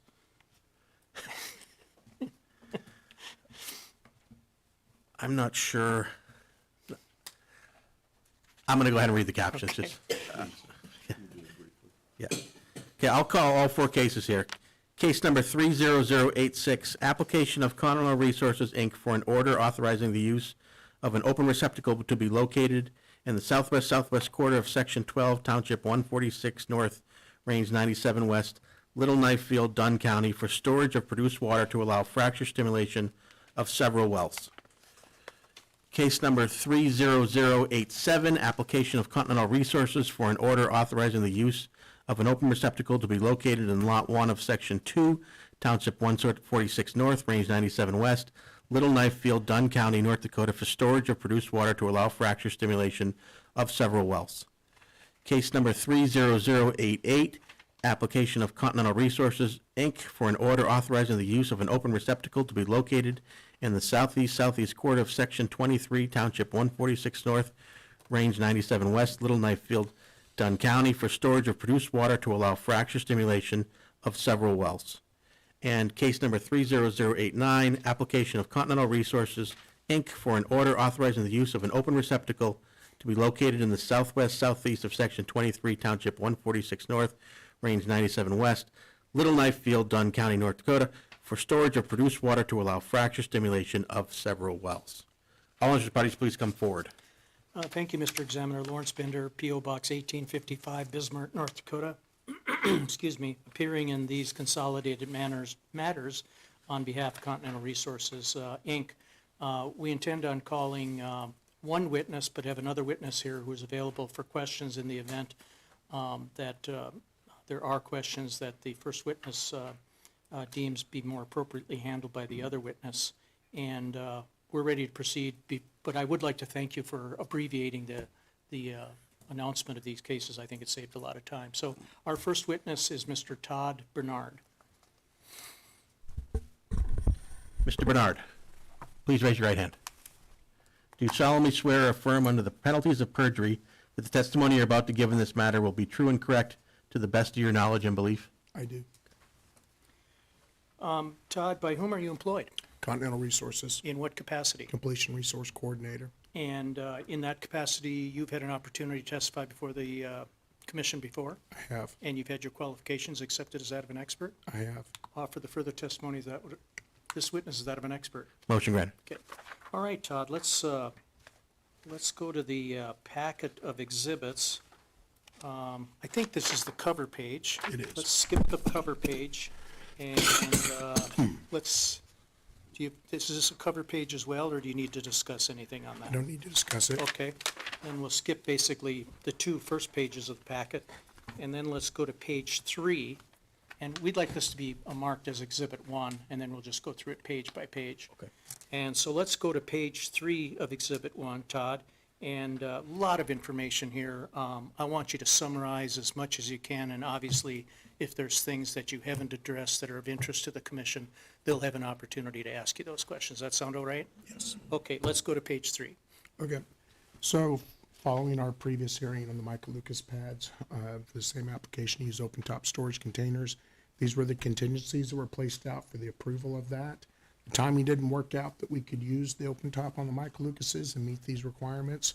So to get ahead of that this time, we've put these contingencies on the front of each of the 4 different pad applications that we have here. And these were the limitations or conditions that were laid out in the previously approved usage, so that we put this in as a checklist to go through each of them. So this is to address each of the concerns that came out of the last hearing.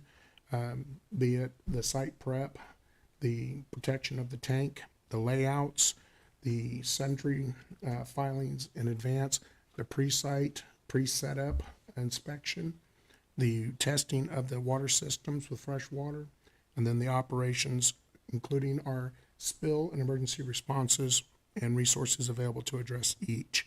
It also includes the time frame that we would look to have each of the tanks set up on the pad. Okay, let's go on to page 4 of Exhibit 1. So page 4 is just topographical layout of the pad site location, as is number 5, which is a closer version of that, depicting elevation, drainage, and location, routing in and out of it. And on, sorry. Go to page 6 then, too? So page 6, 7, 8, 9, 10 are all visual aspects of the well pad facing each of the directions, cardinal directions, depicting the area that we place the pad on. Okay, and then page 11. Page 11 was the designed layout of the construction pad showing elevations, berms, well site or wellhead placement in reference to entry and exit of the pad. Page 12 is the as-built, as it is laid out today. On this, we included the tank layout, location, as well as the Jersey barrier placement, the access on and off of the pad and flow through the pad, the pad volume of 96 or almost 95.9 thousand barrels for containment. We're looking to place a 30K AST for the purpose of this stem operation. That kind of concludes your discussion as to the Arthur 3-5 and the Hagler 3-5. Is that It correct? does. Okay, then let's go on to the next one, Exhibits 9 through 12. And I think rather than stopping you, I will just have you discuss. I said Exhibits 9 through 12. What I meant to say is pages 9 through, no, that isn't. This is the I'm fuller sorry. 9 through Yeah, that- 12. Yeah, let's just go with, tell us about this exhibit. Can't remember, but that'd be page 13. Okay, so going on to page 13 is the second case, which is the Fuller 9 through 12 pad. Page 14 is the same checklist that addresses all the contingencies that were placed out prior. Looking to have that tank placed out on the ground a total of 31 days. And that is conservative. That gives us an extra 5 days on either side for the week prior to setup. Give us time to set the tank, test all the systems, complete our stem, get the water, finish it, and then take it out. The next few pages are the same as the previous pad. It shows the depiction of an aerial photograph of where the pad is placed, the topographical area for elevations, the road access in and out to the pads. In the following 18 through 20, or 18, 19 are the cardinal facing off the pad location. Number 20 is the pad layout design, showing berm height, elevation, drainage, and access. Page 21 is the as-built and the tank placement. We would look to place a 20K tank on this pad. The pad containment with berm has 100,000 barrels capacity. Has the Jersey barrier placement, and the access will be to the northwest on and off of the pad. Okay, let's switch to the next well, and that starts, I believe, on page 22. Can you tell us what well that is, Okay. and then walk through the exhibits for us, as you did with the This previous is- exhibits? Okay. This is the Edward 7 through 12 pad. Starts out with the same contingency checklist that we put in place following the previous hearing. We're looking to have this tank set for a duration of 36 days from start to finish. The next few pages are the aerial topography of the well site location, showing elevation and actual pad placement.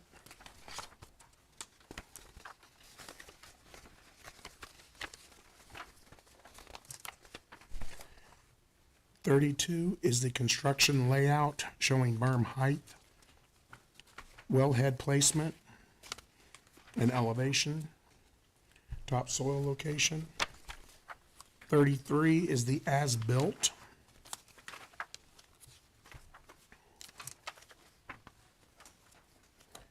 Showing the tank placement, jersey barrier, access on and through the pad site.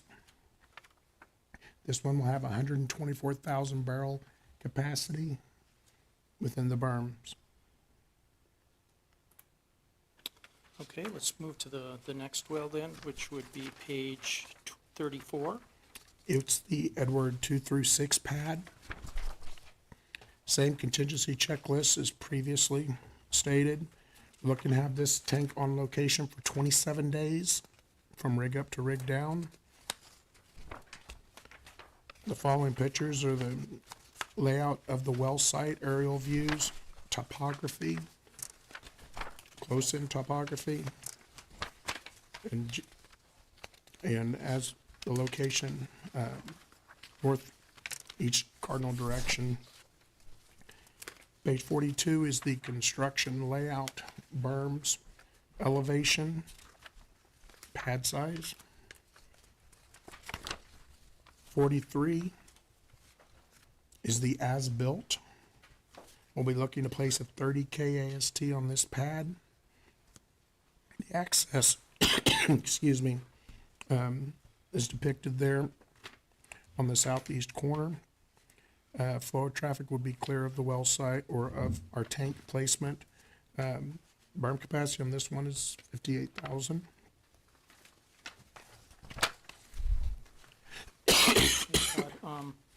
Now, it's my understanding that other than perhaps size of the tank, the construction of these tanks and how they're sited on, or how they're set on each one of the pads is going to be very similar in nature. Is that a fair statement? That is correct. So what you're going to do now is walk through the exhibits and give the commission some insight as to what these, how these tanks will be built and how they'll look. Is that correct? That is correct. Okay, let's start then with page 44 and walk through that for us. Okay, so page 44 is just a pictorial depiction of what typical above-ground storage tank setup and looks, appearance is.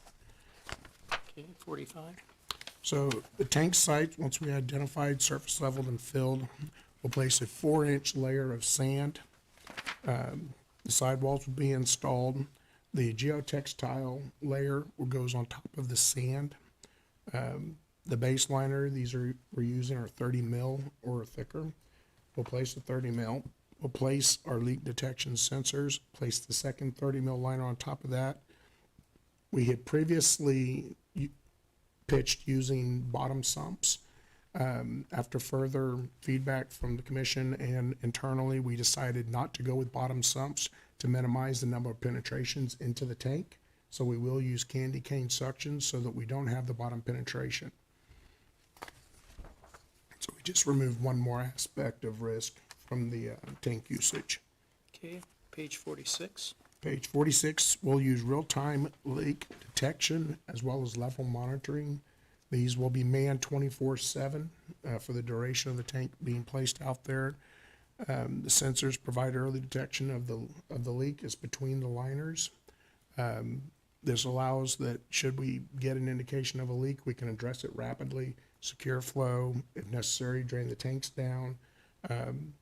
And it is monitored real time both locally and externally via SCADA. Okay, and page 47. So in the event that we were to have a incident where our tank is leaking, this just runs down what our immediate actions would be: isolate, secure, get the tank drained down. We'll have pump trucks also available. Reverse flow back into the produced water system is a viable option, as well as pumping down the wells. These tanks we're not using the largest of the tanks available. We're using what we consider a moderate sized tank, so that should we have a catastrophic failure, we can rapidly empty the tank out and address any issue as it occurs. And of course, proper notification immediately to appropriate people, and then do our reclamation. Okay, 48. Previously, we'd asked about the local water aquifers in the area. This is a depiction of the local water in the Dunn County areas. Page 49. This is our average of 309,000 total dissolved solids of the Dunn County produced water. And this is based on about a 60-day running average of all the produced waters being sampled out. Just to give an idea of what of the produced water that we're using. Page 50. We've been asked to provide the tank certifications. So page 50 through 50, well, through the rest of it, are the tank certifications from two different vendors, Well Water Solutions and Select Energy Services. These are their engineering certifications for their tank construction, design, and materials, as well as the chemical resistance and structural certification of the liner material that is used. Okay, I wonder if the last page doesn't have, it's look like a few pages here that don't have page numbers. See, we go to 55, perhaps we could just put page numbers on that. How can we describe? 56, 57. These, the last two are the liner certifications. Okay. What numbers again, can you tell me? It would be 50, excuse me, be 56 and 57. Mr. Examiner, I don't have any further questions of this witness. I would point out again that there is another representative here from Continental Resources, Guy Amon, and he's a construction superintendent for Continental Resources. So inasmuch as questions from the staff might get into that area, we would just have him sworn as a witness and have him qualified, and he'd be available to answer any questions. Okay, and we'd like to offer the exhibit. Oh, yes, thank you. Okay. It's actually one exhibit, 57 pages. Okay, the exhibit will be received. Any questions from the staff?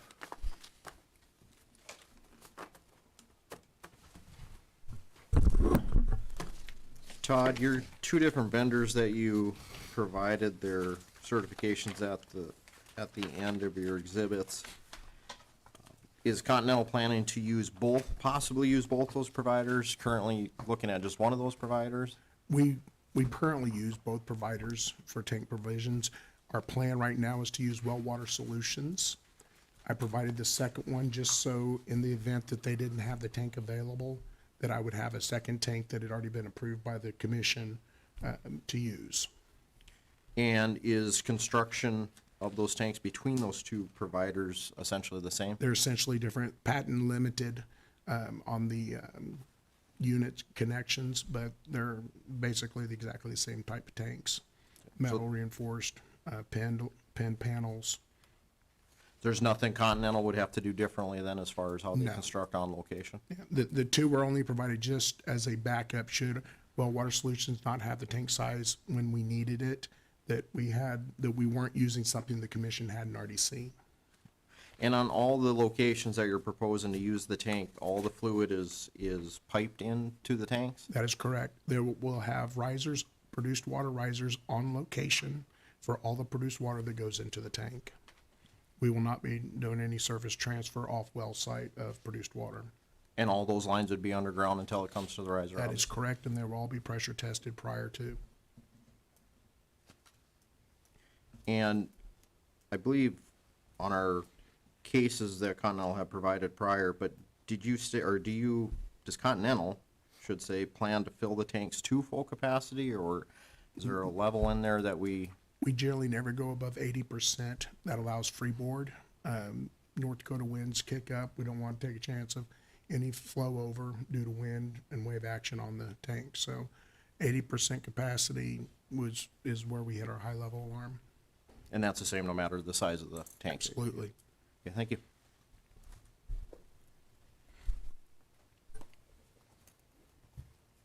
Todd, so there are produced water and freshwater lines installed to these pads? The fresh water lines will be surface transferred via lay flat to the well site. They'll be mixed in the tank. But once the water goes in the tank, all the water is considered produced water.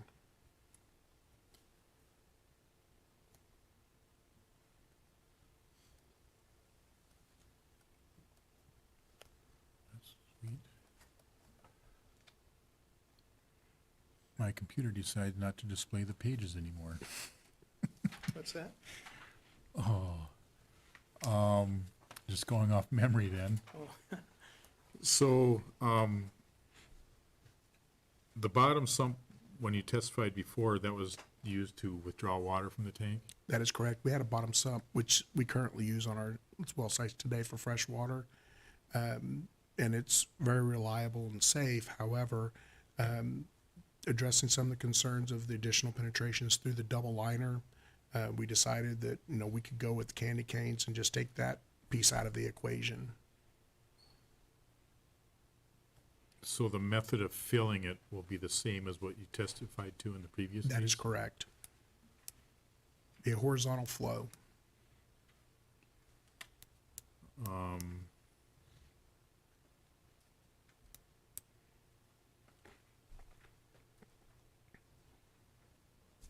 So how do you withdraw the water then? Is it through a separate candy cane? It is through a separate suctions candy cane.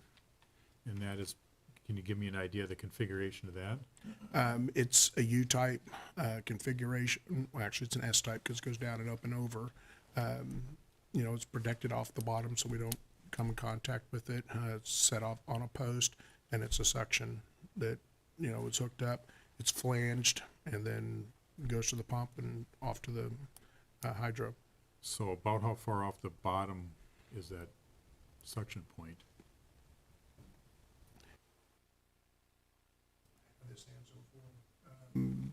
I want to say 14 inches, but I will get that answer for you. Okay. So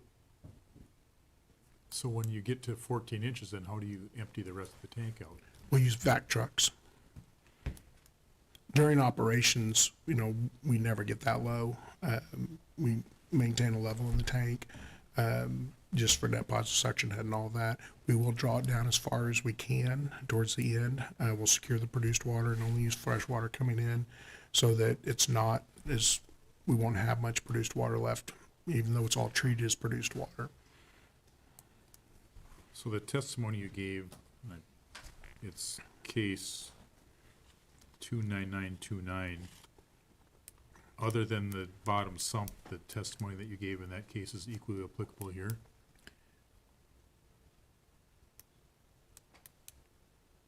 Yes. One thing that comes to mind is you said you had a vac truck on standby during operations, Yes. and the pressure testing the lines and the monitoring, visual monitoring, things like that, all that is equally applicable? Yes, sir.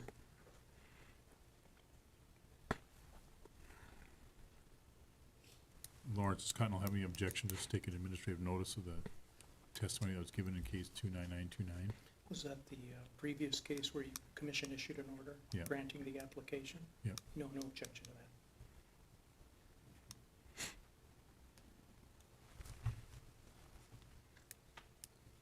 And your opening testimony, it appears that you're not going to use the authority that was granted in that previous order. You've moved on to do a traditional frac on those. We've actually completed those. Well, we've completed one pad. We're halfway through the other. We ended up just using sealed tanks, not an open top. So it limited the amount of produced water we've been able to use on that pad. It was just because of timing. Sure. Okay, thank you. Todd, what's the percent of produced water that you'll have in your fracs? We can do up to 100%. However, limited amount of produced water coming in, offset with our speed of operations, 20% ideally. But we have done tests up to 100%. And chemically, we've figured out how to do that. So currently you're shooting for 20% produced water? That's our target. But again, we're limited by the amount of produced water we can get on location and continue with our normal speed of operations as far as putting stages in the ground. You're showing a couple vendors, as we talked about, on the storage tanks. Well Water Solutions and Reynolds Inc. had some testimony that they provided in the previous case that we had mentioned, 29929. They had extensive presence in North Dakota, and the finding that we had is since 2012, they had 3,800 open receptacles that they used without an incident. How about Select Energy Services? Are they widespread like that in North Dakota or not? Yes, sir. They're used in North Dakota, and they're in basically every basin. We've kind of shifted over to using Well Water Solutions primarily, just because of the continuity of work, which is one of the reasons that basically we're hopscotching tanks from pad to pad to pad. Because as operations have kind of sped up this year with the other operators, tanks have become a premium. So we try to align ourselves with one just to, help maintain our priority with that company. But Select has been providing us tanks, and we've used them, in the 9 years I've been there with Continental, or 8 years. So have you had any issues with leaking? We have had issues with single liner tank issues with nothing in the last 3 or 4 years. But comes to mind, we did have one liner failure, and it was because of wind. They were setting the liner, and it got away from the wind, and it tore the liner. But we already had some water. And as I recall, you were gonna do some mitigation to prevent the wind from possibly causing issues. Correct, and that's maintaining the water level in the tank. And then in the placement and timing, right now, we just set in the tank, we had to wait an extra day and a half because of the wind, because we couldn't get the liner to stay in place long enough to do the fill, so we had to delay the well start because of that. You talked about the candy cane suction line that you're gonna use instead of the sump. We would want a supplement to show that diagram and how it would be constructed. All of these cases, I believe, have been in Dunn County. Is there a certain reason why you're targeting that area? That's our operational area right now that we're primarily working in. And second reason is because of our produced water infrastructure. We're able to take advantage of our infrastructure and use a large quantity of produced water. Okay.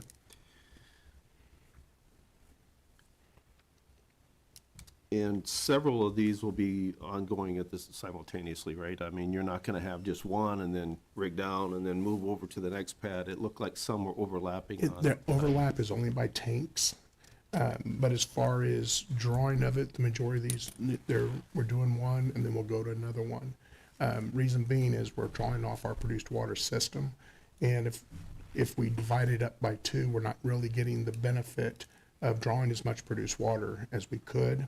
So, we're doing one pad, then going to the next pad and the next pad. That's just the availability of the produced water through the system. Okay. And you talked about the contingencies that the previous order had required. I just want to point out that it says that these contingencies are listed, but is not limited to the Correct. following. So if we do learn something or we see something that needs to be adjusted, we will want you to possibly adjust Yes, for sir. those issues, and that would have to be, of course, outlined in the sundry notice, and we would make that clear. Right, and I explained that internally as well, that these are the baselines, but it can be something additional. Okay, thank you. Todd, just a couple things real quick. Page 8 of the exhibit packet. In the bottom right-hand corner of that image.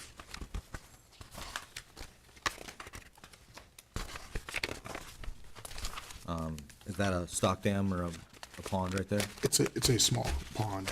And would that be downhill from the pad location? It is. On page 12.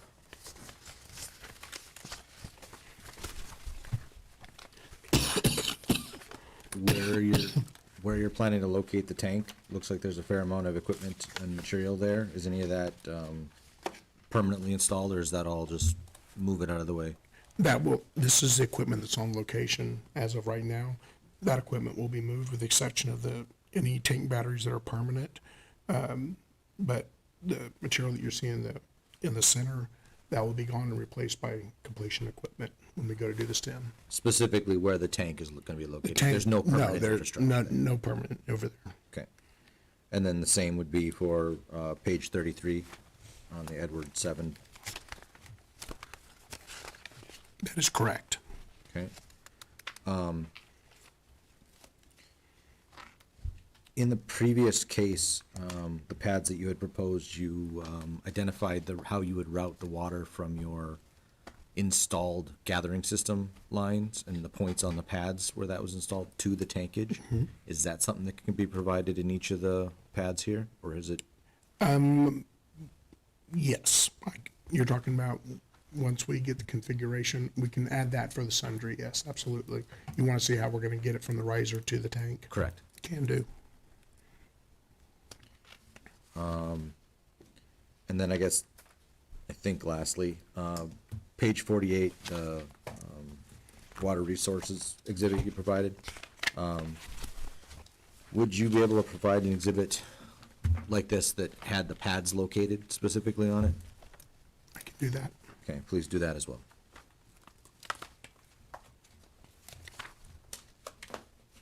Thank you. So Todd, on pages 52, 53, and I guess 54, it's a Select Energy Service tank certification. So what is being certified on here? Material and construction. I can provide the entire packet that they provided, but it was substantial. So what I was looking to do here is just kind of show how their tanks were constructed and how the panels are attached. But I can submit the whole engineering packet from Select and Well Water. No, I'm not looking for that. Ideally, I mean, what you showed on pages 50 and 51 was for the tanks and the setup for the different various sizes tanks that Waterwell Solutions and Rental uses, that they're expected to perform under the loads that are predicted. Okay, Would you have anything similar for Select Energy setup? I can get that.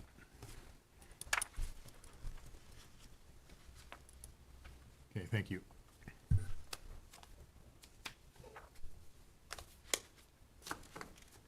Todd, your well pad diagrams depict anywhere from 4 to 6 wells on each pad. Are those all drilled? Yes, sir. They'll all be hydraulically fractured while this receptacle's on site, and then it'll be dismantled and moved away? Yes, sir. Okay, thanks. Todd, one thing that you had mentioned is you included Select Energy Services in here because you wanted to make sure that the commission also had approved them. And the order that we issued previously did not actually approve a certain vendor. Correct. It requires certain information, and then that would be analyzed at the time, if you will, with the sundry notice information to see if it was acceptable. So I just want to point out that Okay, I understand. if we issue an order, we're not actually saying, oh, you can use them. I mean, they may have several different products too, so we need to be looking. So at for the specific- sundry, you would want the engineering specs for the tank we're gonna use with that sundry filing? Yes, Okay, gotcha. thank you.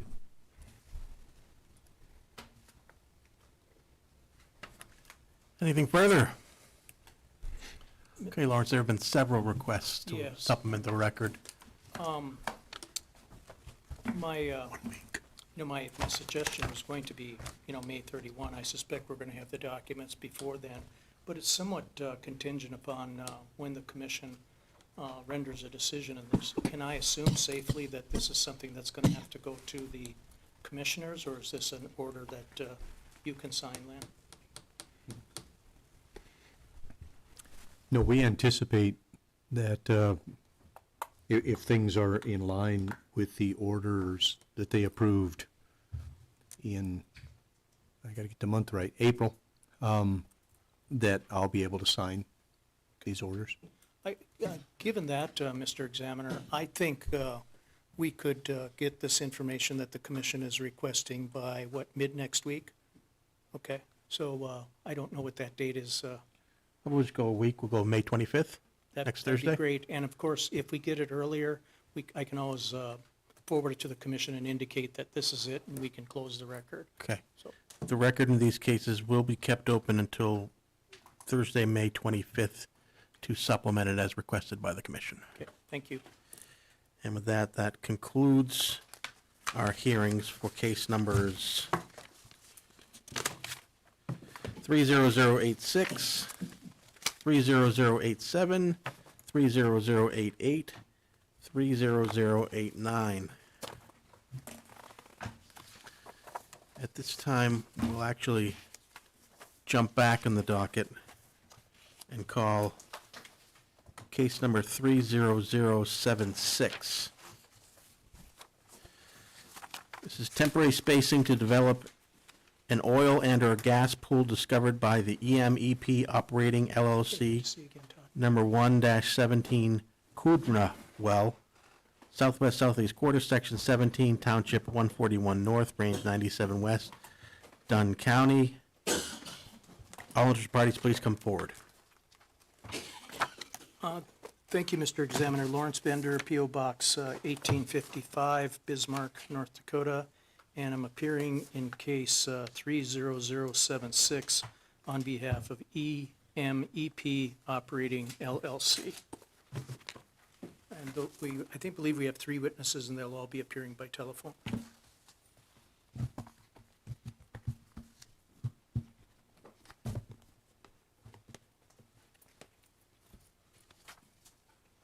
I better check to see if this is another call-in. Sitting here waiting.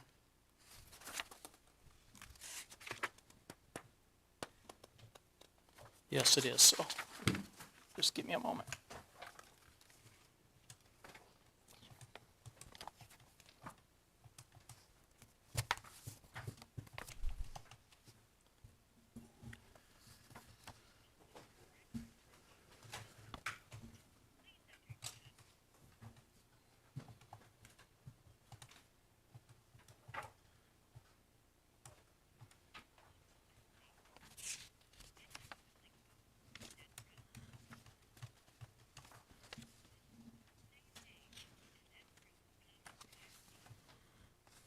Lawrence Bender.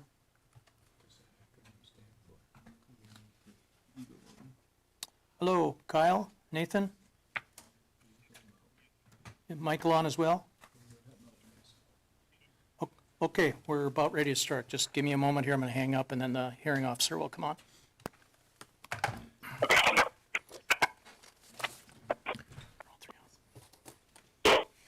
You can call your first witness. Oh, yeah, I'm sorry. Kyle, will you state your full name for the record, please? Yes, sir. It's Kyle David Dubiel. And can you spell your last name? Sure, it's Dubiel. Okay, thank you. Mr. Dubiel. Hello. Yes. Do you solemnly swear or affirm under the penalties of perjury that the testimony you're about to give in this matter will be true and correct to the best of your knowledge and belief? Yes, sir, I do. Kyle, state your name for the record, please. Kyle David Dubiel. And Kyle, by whom are you employed? EMEP Operating LLC. In what capacity? As Vice President of Land, Legal, and Business Development. And you've testified before the commission previously, is that correct? I have. And you've had your qualifications accepted as that of an expert? Yes, sir. Offer the further testimony of this witness that of an expert. Motion granted.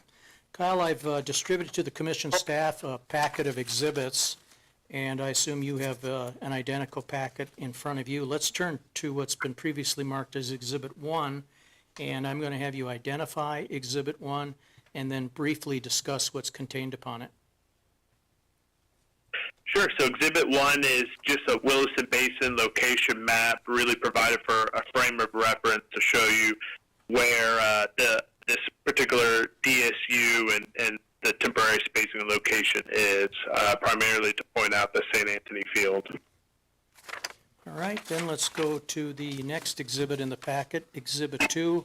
As you did with Exhibit 1, please identify Exhibit 2 and then briefly discuss what's contained upon it. So Exhibit 2 is a field location map, just really to outline the, again, St. Anthony Field there, kind of in that reddish pink portion that you see on the left side of the map. And you'll see the Caderna 117 drilling unit boxed in on the yellow on the left side, with just various well details and pool information on the right side of the box. Okay, and then let's go to Exhibit 3. Very briefly discuss what's on Exhibit 3. Exhibit 3 is just a summary of all the operators in the St. Anthony Field currently. Really just four, first being EMEP Operating, then we have Continental Resources Incorporated, third, Whiting Oil and Gas, also known as Cord now, and four, Henry Hill LLC, and I probably should note that I believe Henry Hill mainly just has SWDs out there. I don't know that any of them are oil and gas wells per se. And this information is provided because as you understand the instructions that you received from the commission with respect to what information should be supplied at the temporary spacing, this was one of the items. Is that correct? Yes, sir. All right, let's go to the next. I get an echo. I keep thinking you're talking. I apologize. Let's go to Exhibit 4. Tell me what Exhibit 4 is. Exhibit 4 is a 1 mile radius map of the area, just kind of highlighting a one area diameter surrounding the Caderna 1-17 well, mainly put there to illustrate any other wells that may be within that 1 mile radius. You could see from the outline that there isn't a well that crossed the boundary. There are some close offset wells, but as notated in the bottom right corner of the map there, but again, none of them came within the 1 mile map. And I should note probably that this was included as an exhibit as well because it was also requested or notated to be provided for the hearing. Okay, and you have indicated on this exhibit that the Kundra 1-17 well is a well that's drilled to the Red River Pool. Is that correct? Yes, sir. And to your knowledge, are there any other Red River wells in the St. Anthony Field area? To my knowledge, no. Okay. Let's go then to the next exhibit. Kyle, let's go to Exhibit 5. Can you tell me what Exhibit 5 is? Sure. So Exhibit 5 is just a quick lease ownership map and working interest breakdown for the Caderna well. I'm sorry, I'm not exactly sure how it should be pronounced, so if I am mispronouncing it, I apologize in advance. But the Caderna well 1-17 with showing Eagle Mountain having 77% working interest in the well, Presco with 12.5, We lost you at the end. Can you just repeat your answer? It was relatively short, so that way we'll get it on the record. Yeah, should I start from the beginning? I apologize. No, it's not your fault. Okay. Exhibit 5 is a lease ownership and working interest breakdown for the Caderna well and primarily the DSU as well. Mainly illustrating in the bottom right corner the working interest ownership, showing EMEP with a large majority working interest ownership of 77%. Okay. And is it your understanding that the well that's on this particular, strike that. Is it your understanding that the Conundra well, the 1-17 well, is located closer than 660 feet to the south boundary of Section 17? Yes, it is. From the south line, it's about 250 feet. I guess you say north of the south line, 2,000 feet the east line, and then it's about 360 feet in the bottom hole location. I apologize, is about 360 feet from the north line of Section 20.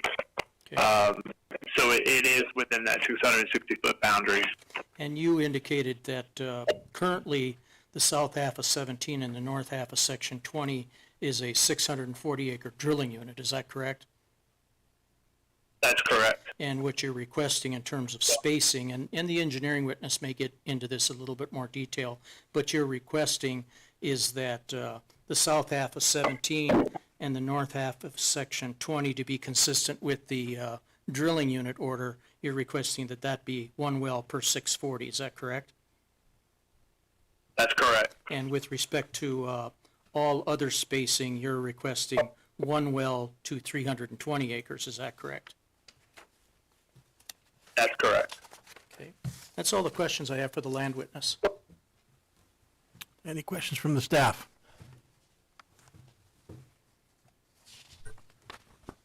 Kyle, do you happen to know the drilling unit order, the number of the drilling unit order that set up this drilling unit?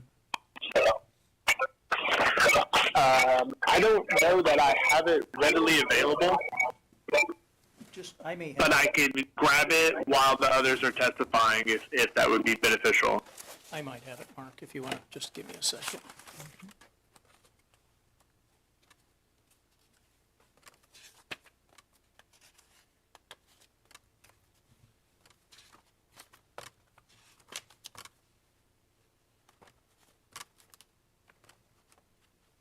I guess I don't have it handy, I apologize. So Kyle can look for it.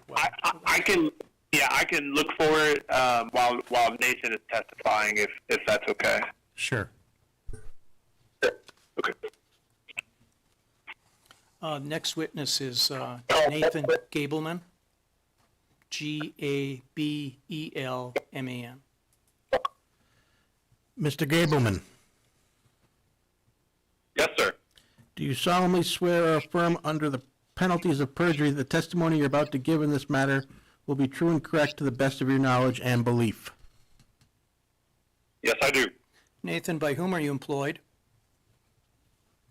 ENP Operating LLC In what capacity? as a geoscience manager. And in that capacity, have you testified before the commission previously? Yes, I have. Have you had your qualifications accepted as that of an expert? Yes, I have. Offer the further testimony of this witness that of an expert. Motion granted.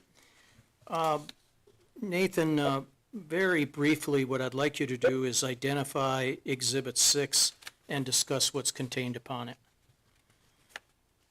Yes, Exhibit 6 shows a structure map on the top of the Red River at a 20-foot contour interval. I've identified the Kudrna on the map and included all the wells that penetrate into the Red River, and identified all the Red River producers in the red marks.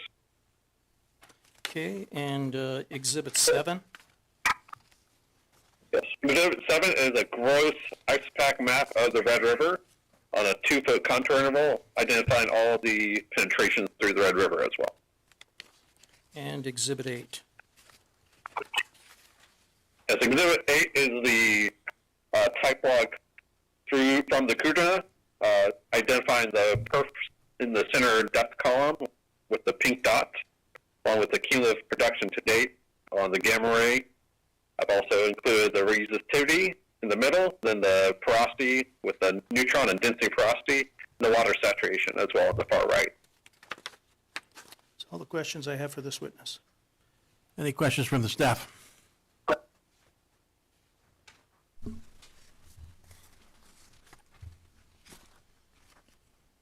Nathan, on your Exhibit 8 there, The well, it would appear is currently perforated in what you have depicted as the Red River B, and in the Red River C. Is that correct? That's correct. Do you have a recommendation for what the pool should be established as? I apologize, Rich, and he can talk about this, but it's on exhibit number 2 in the box. But if you want to add to that, Nathan, you can. Yeah, we're just proposing it to be in the Red River pool. So, I believe typically the commission would just establish the Red River pool from the top of the Red River to effectively to the base of the Red River. Is there any reason for the 50-foot above and below that you have depicted on Exhibit 2? Really to capture any potential directly above the Red River and potentially directly beneath the Red River. But we are open to suggestions as well. Would the standard definition of the equivalent of the Red River Formation be sufficient for what you have in this well? Yes. And do you anticipate any additional Red River targets in the area? Not this moment. Okay, thank you.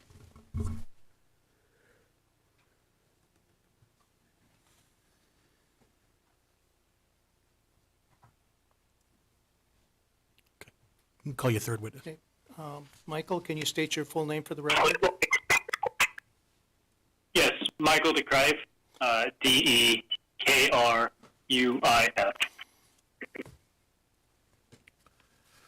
Mr. DeCrife, Yes, sir. do you solemnly swear or affirm under the penalties of perjury the testimony you're about to give in this matter will be true and correct to the best of your knowledge and belief? Yes, I do. Michael, by whom are you employed? I'm employed by EMEP Operating LLC. And in what capacity are you employed?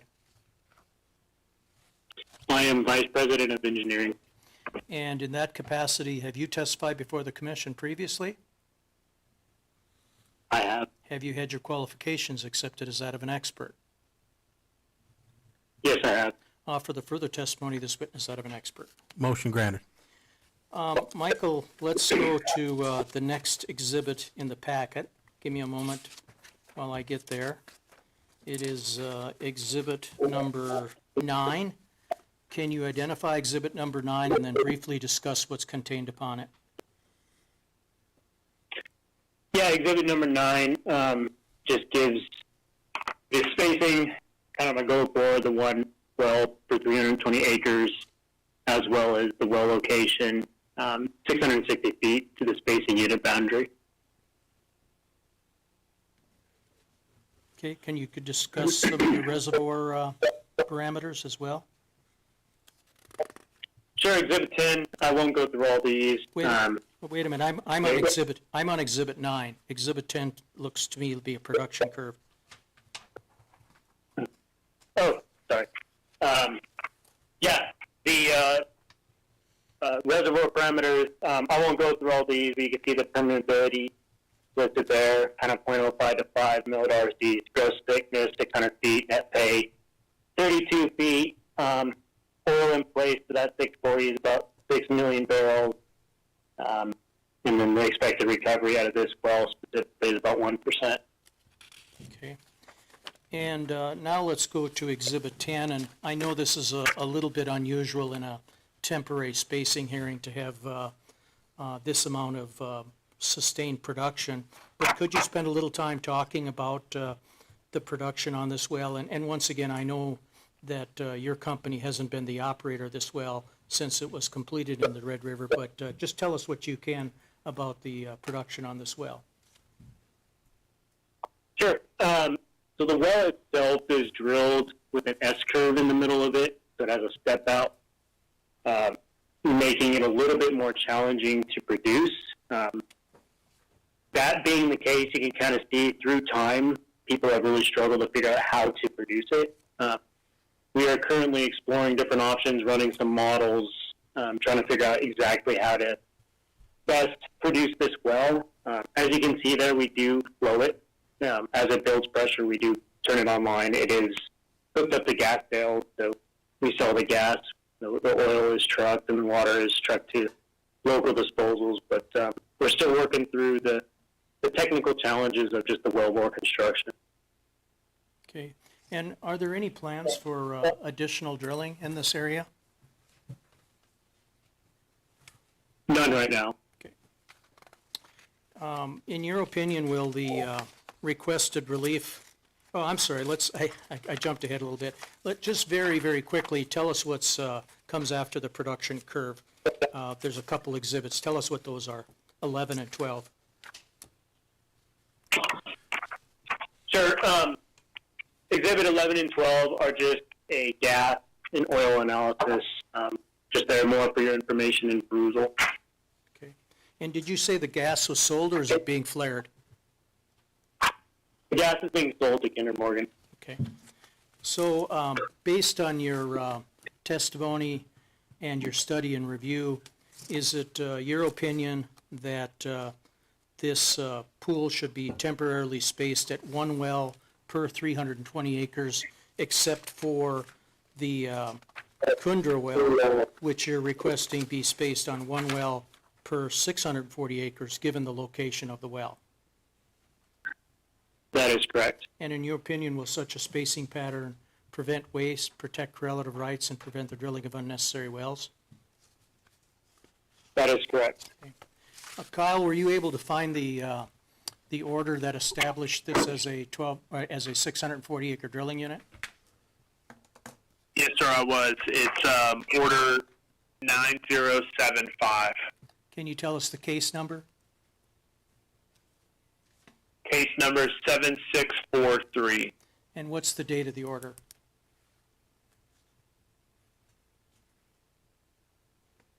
October 18th, 2001. That's all the questions I have. Offer the exhibits. The exhibits will be received. Any questions from the staff? I got a question for any of the witnesses that want to answer it. I assume that the proceeds from this well have been paid out on a 640 acre spacing unit basis? I think somebody on the phone might be able to answer with respect to, since they've operated it. Yes, sir, that's correct. Okay, thank you. Michael, when do you plan on doing some work in relation to the production of this well? Like working the well over, changing a pumping unit or something? From looking at production numbers, it looks like the well's only produced 80 barrels since January of 2021. Yeah, we're currently working on some models, trying to figure out exactly what the best plan is if we go in with something more exotic like gas-assisted plunger lifts, or we go put a long stroking unit on there. But it's a little hard to tell that big step out, that S-curve in it, makes it a little bit challenging to get good downhole strokes on a rod pump. So hopefully within the next few months we have a decent answer that we can go work over this well and get some more oil out of it. All right, thanks. I do have one more question for Michael. I assume this well is not economic?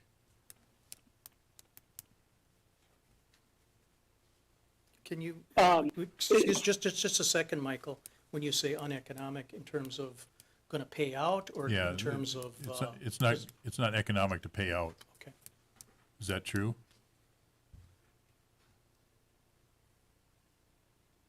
So that is something we're still trying to determine on the amount of capital needed to get it up and running. But as far as paying back its drilling and completion costs, is this well economic? I do not believe so. Okay, thank you. Yep.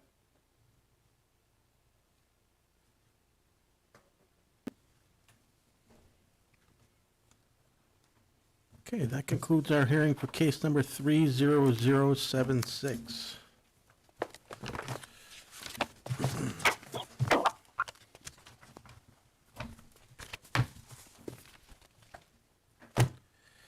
Case number 30090, application of Continental Resources, Inc. for an order authorizing the use of an open receptacle to be located in the southeast southwest of Section 31, Township 146 North, Range 95 West, Jim Creek Field, Dunn County, for storage of produced water to allow fracture stimulation of several wells.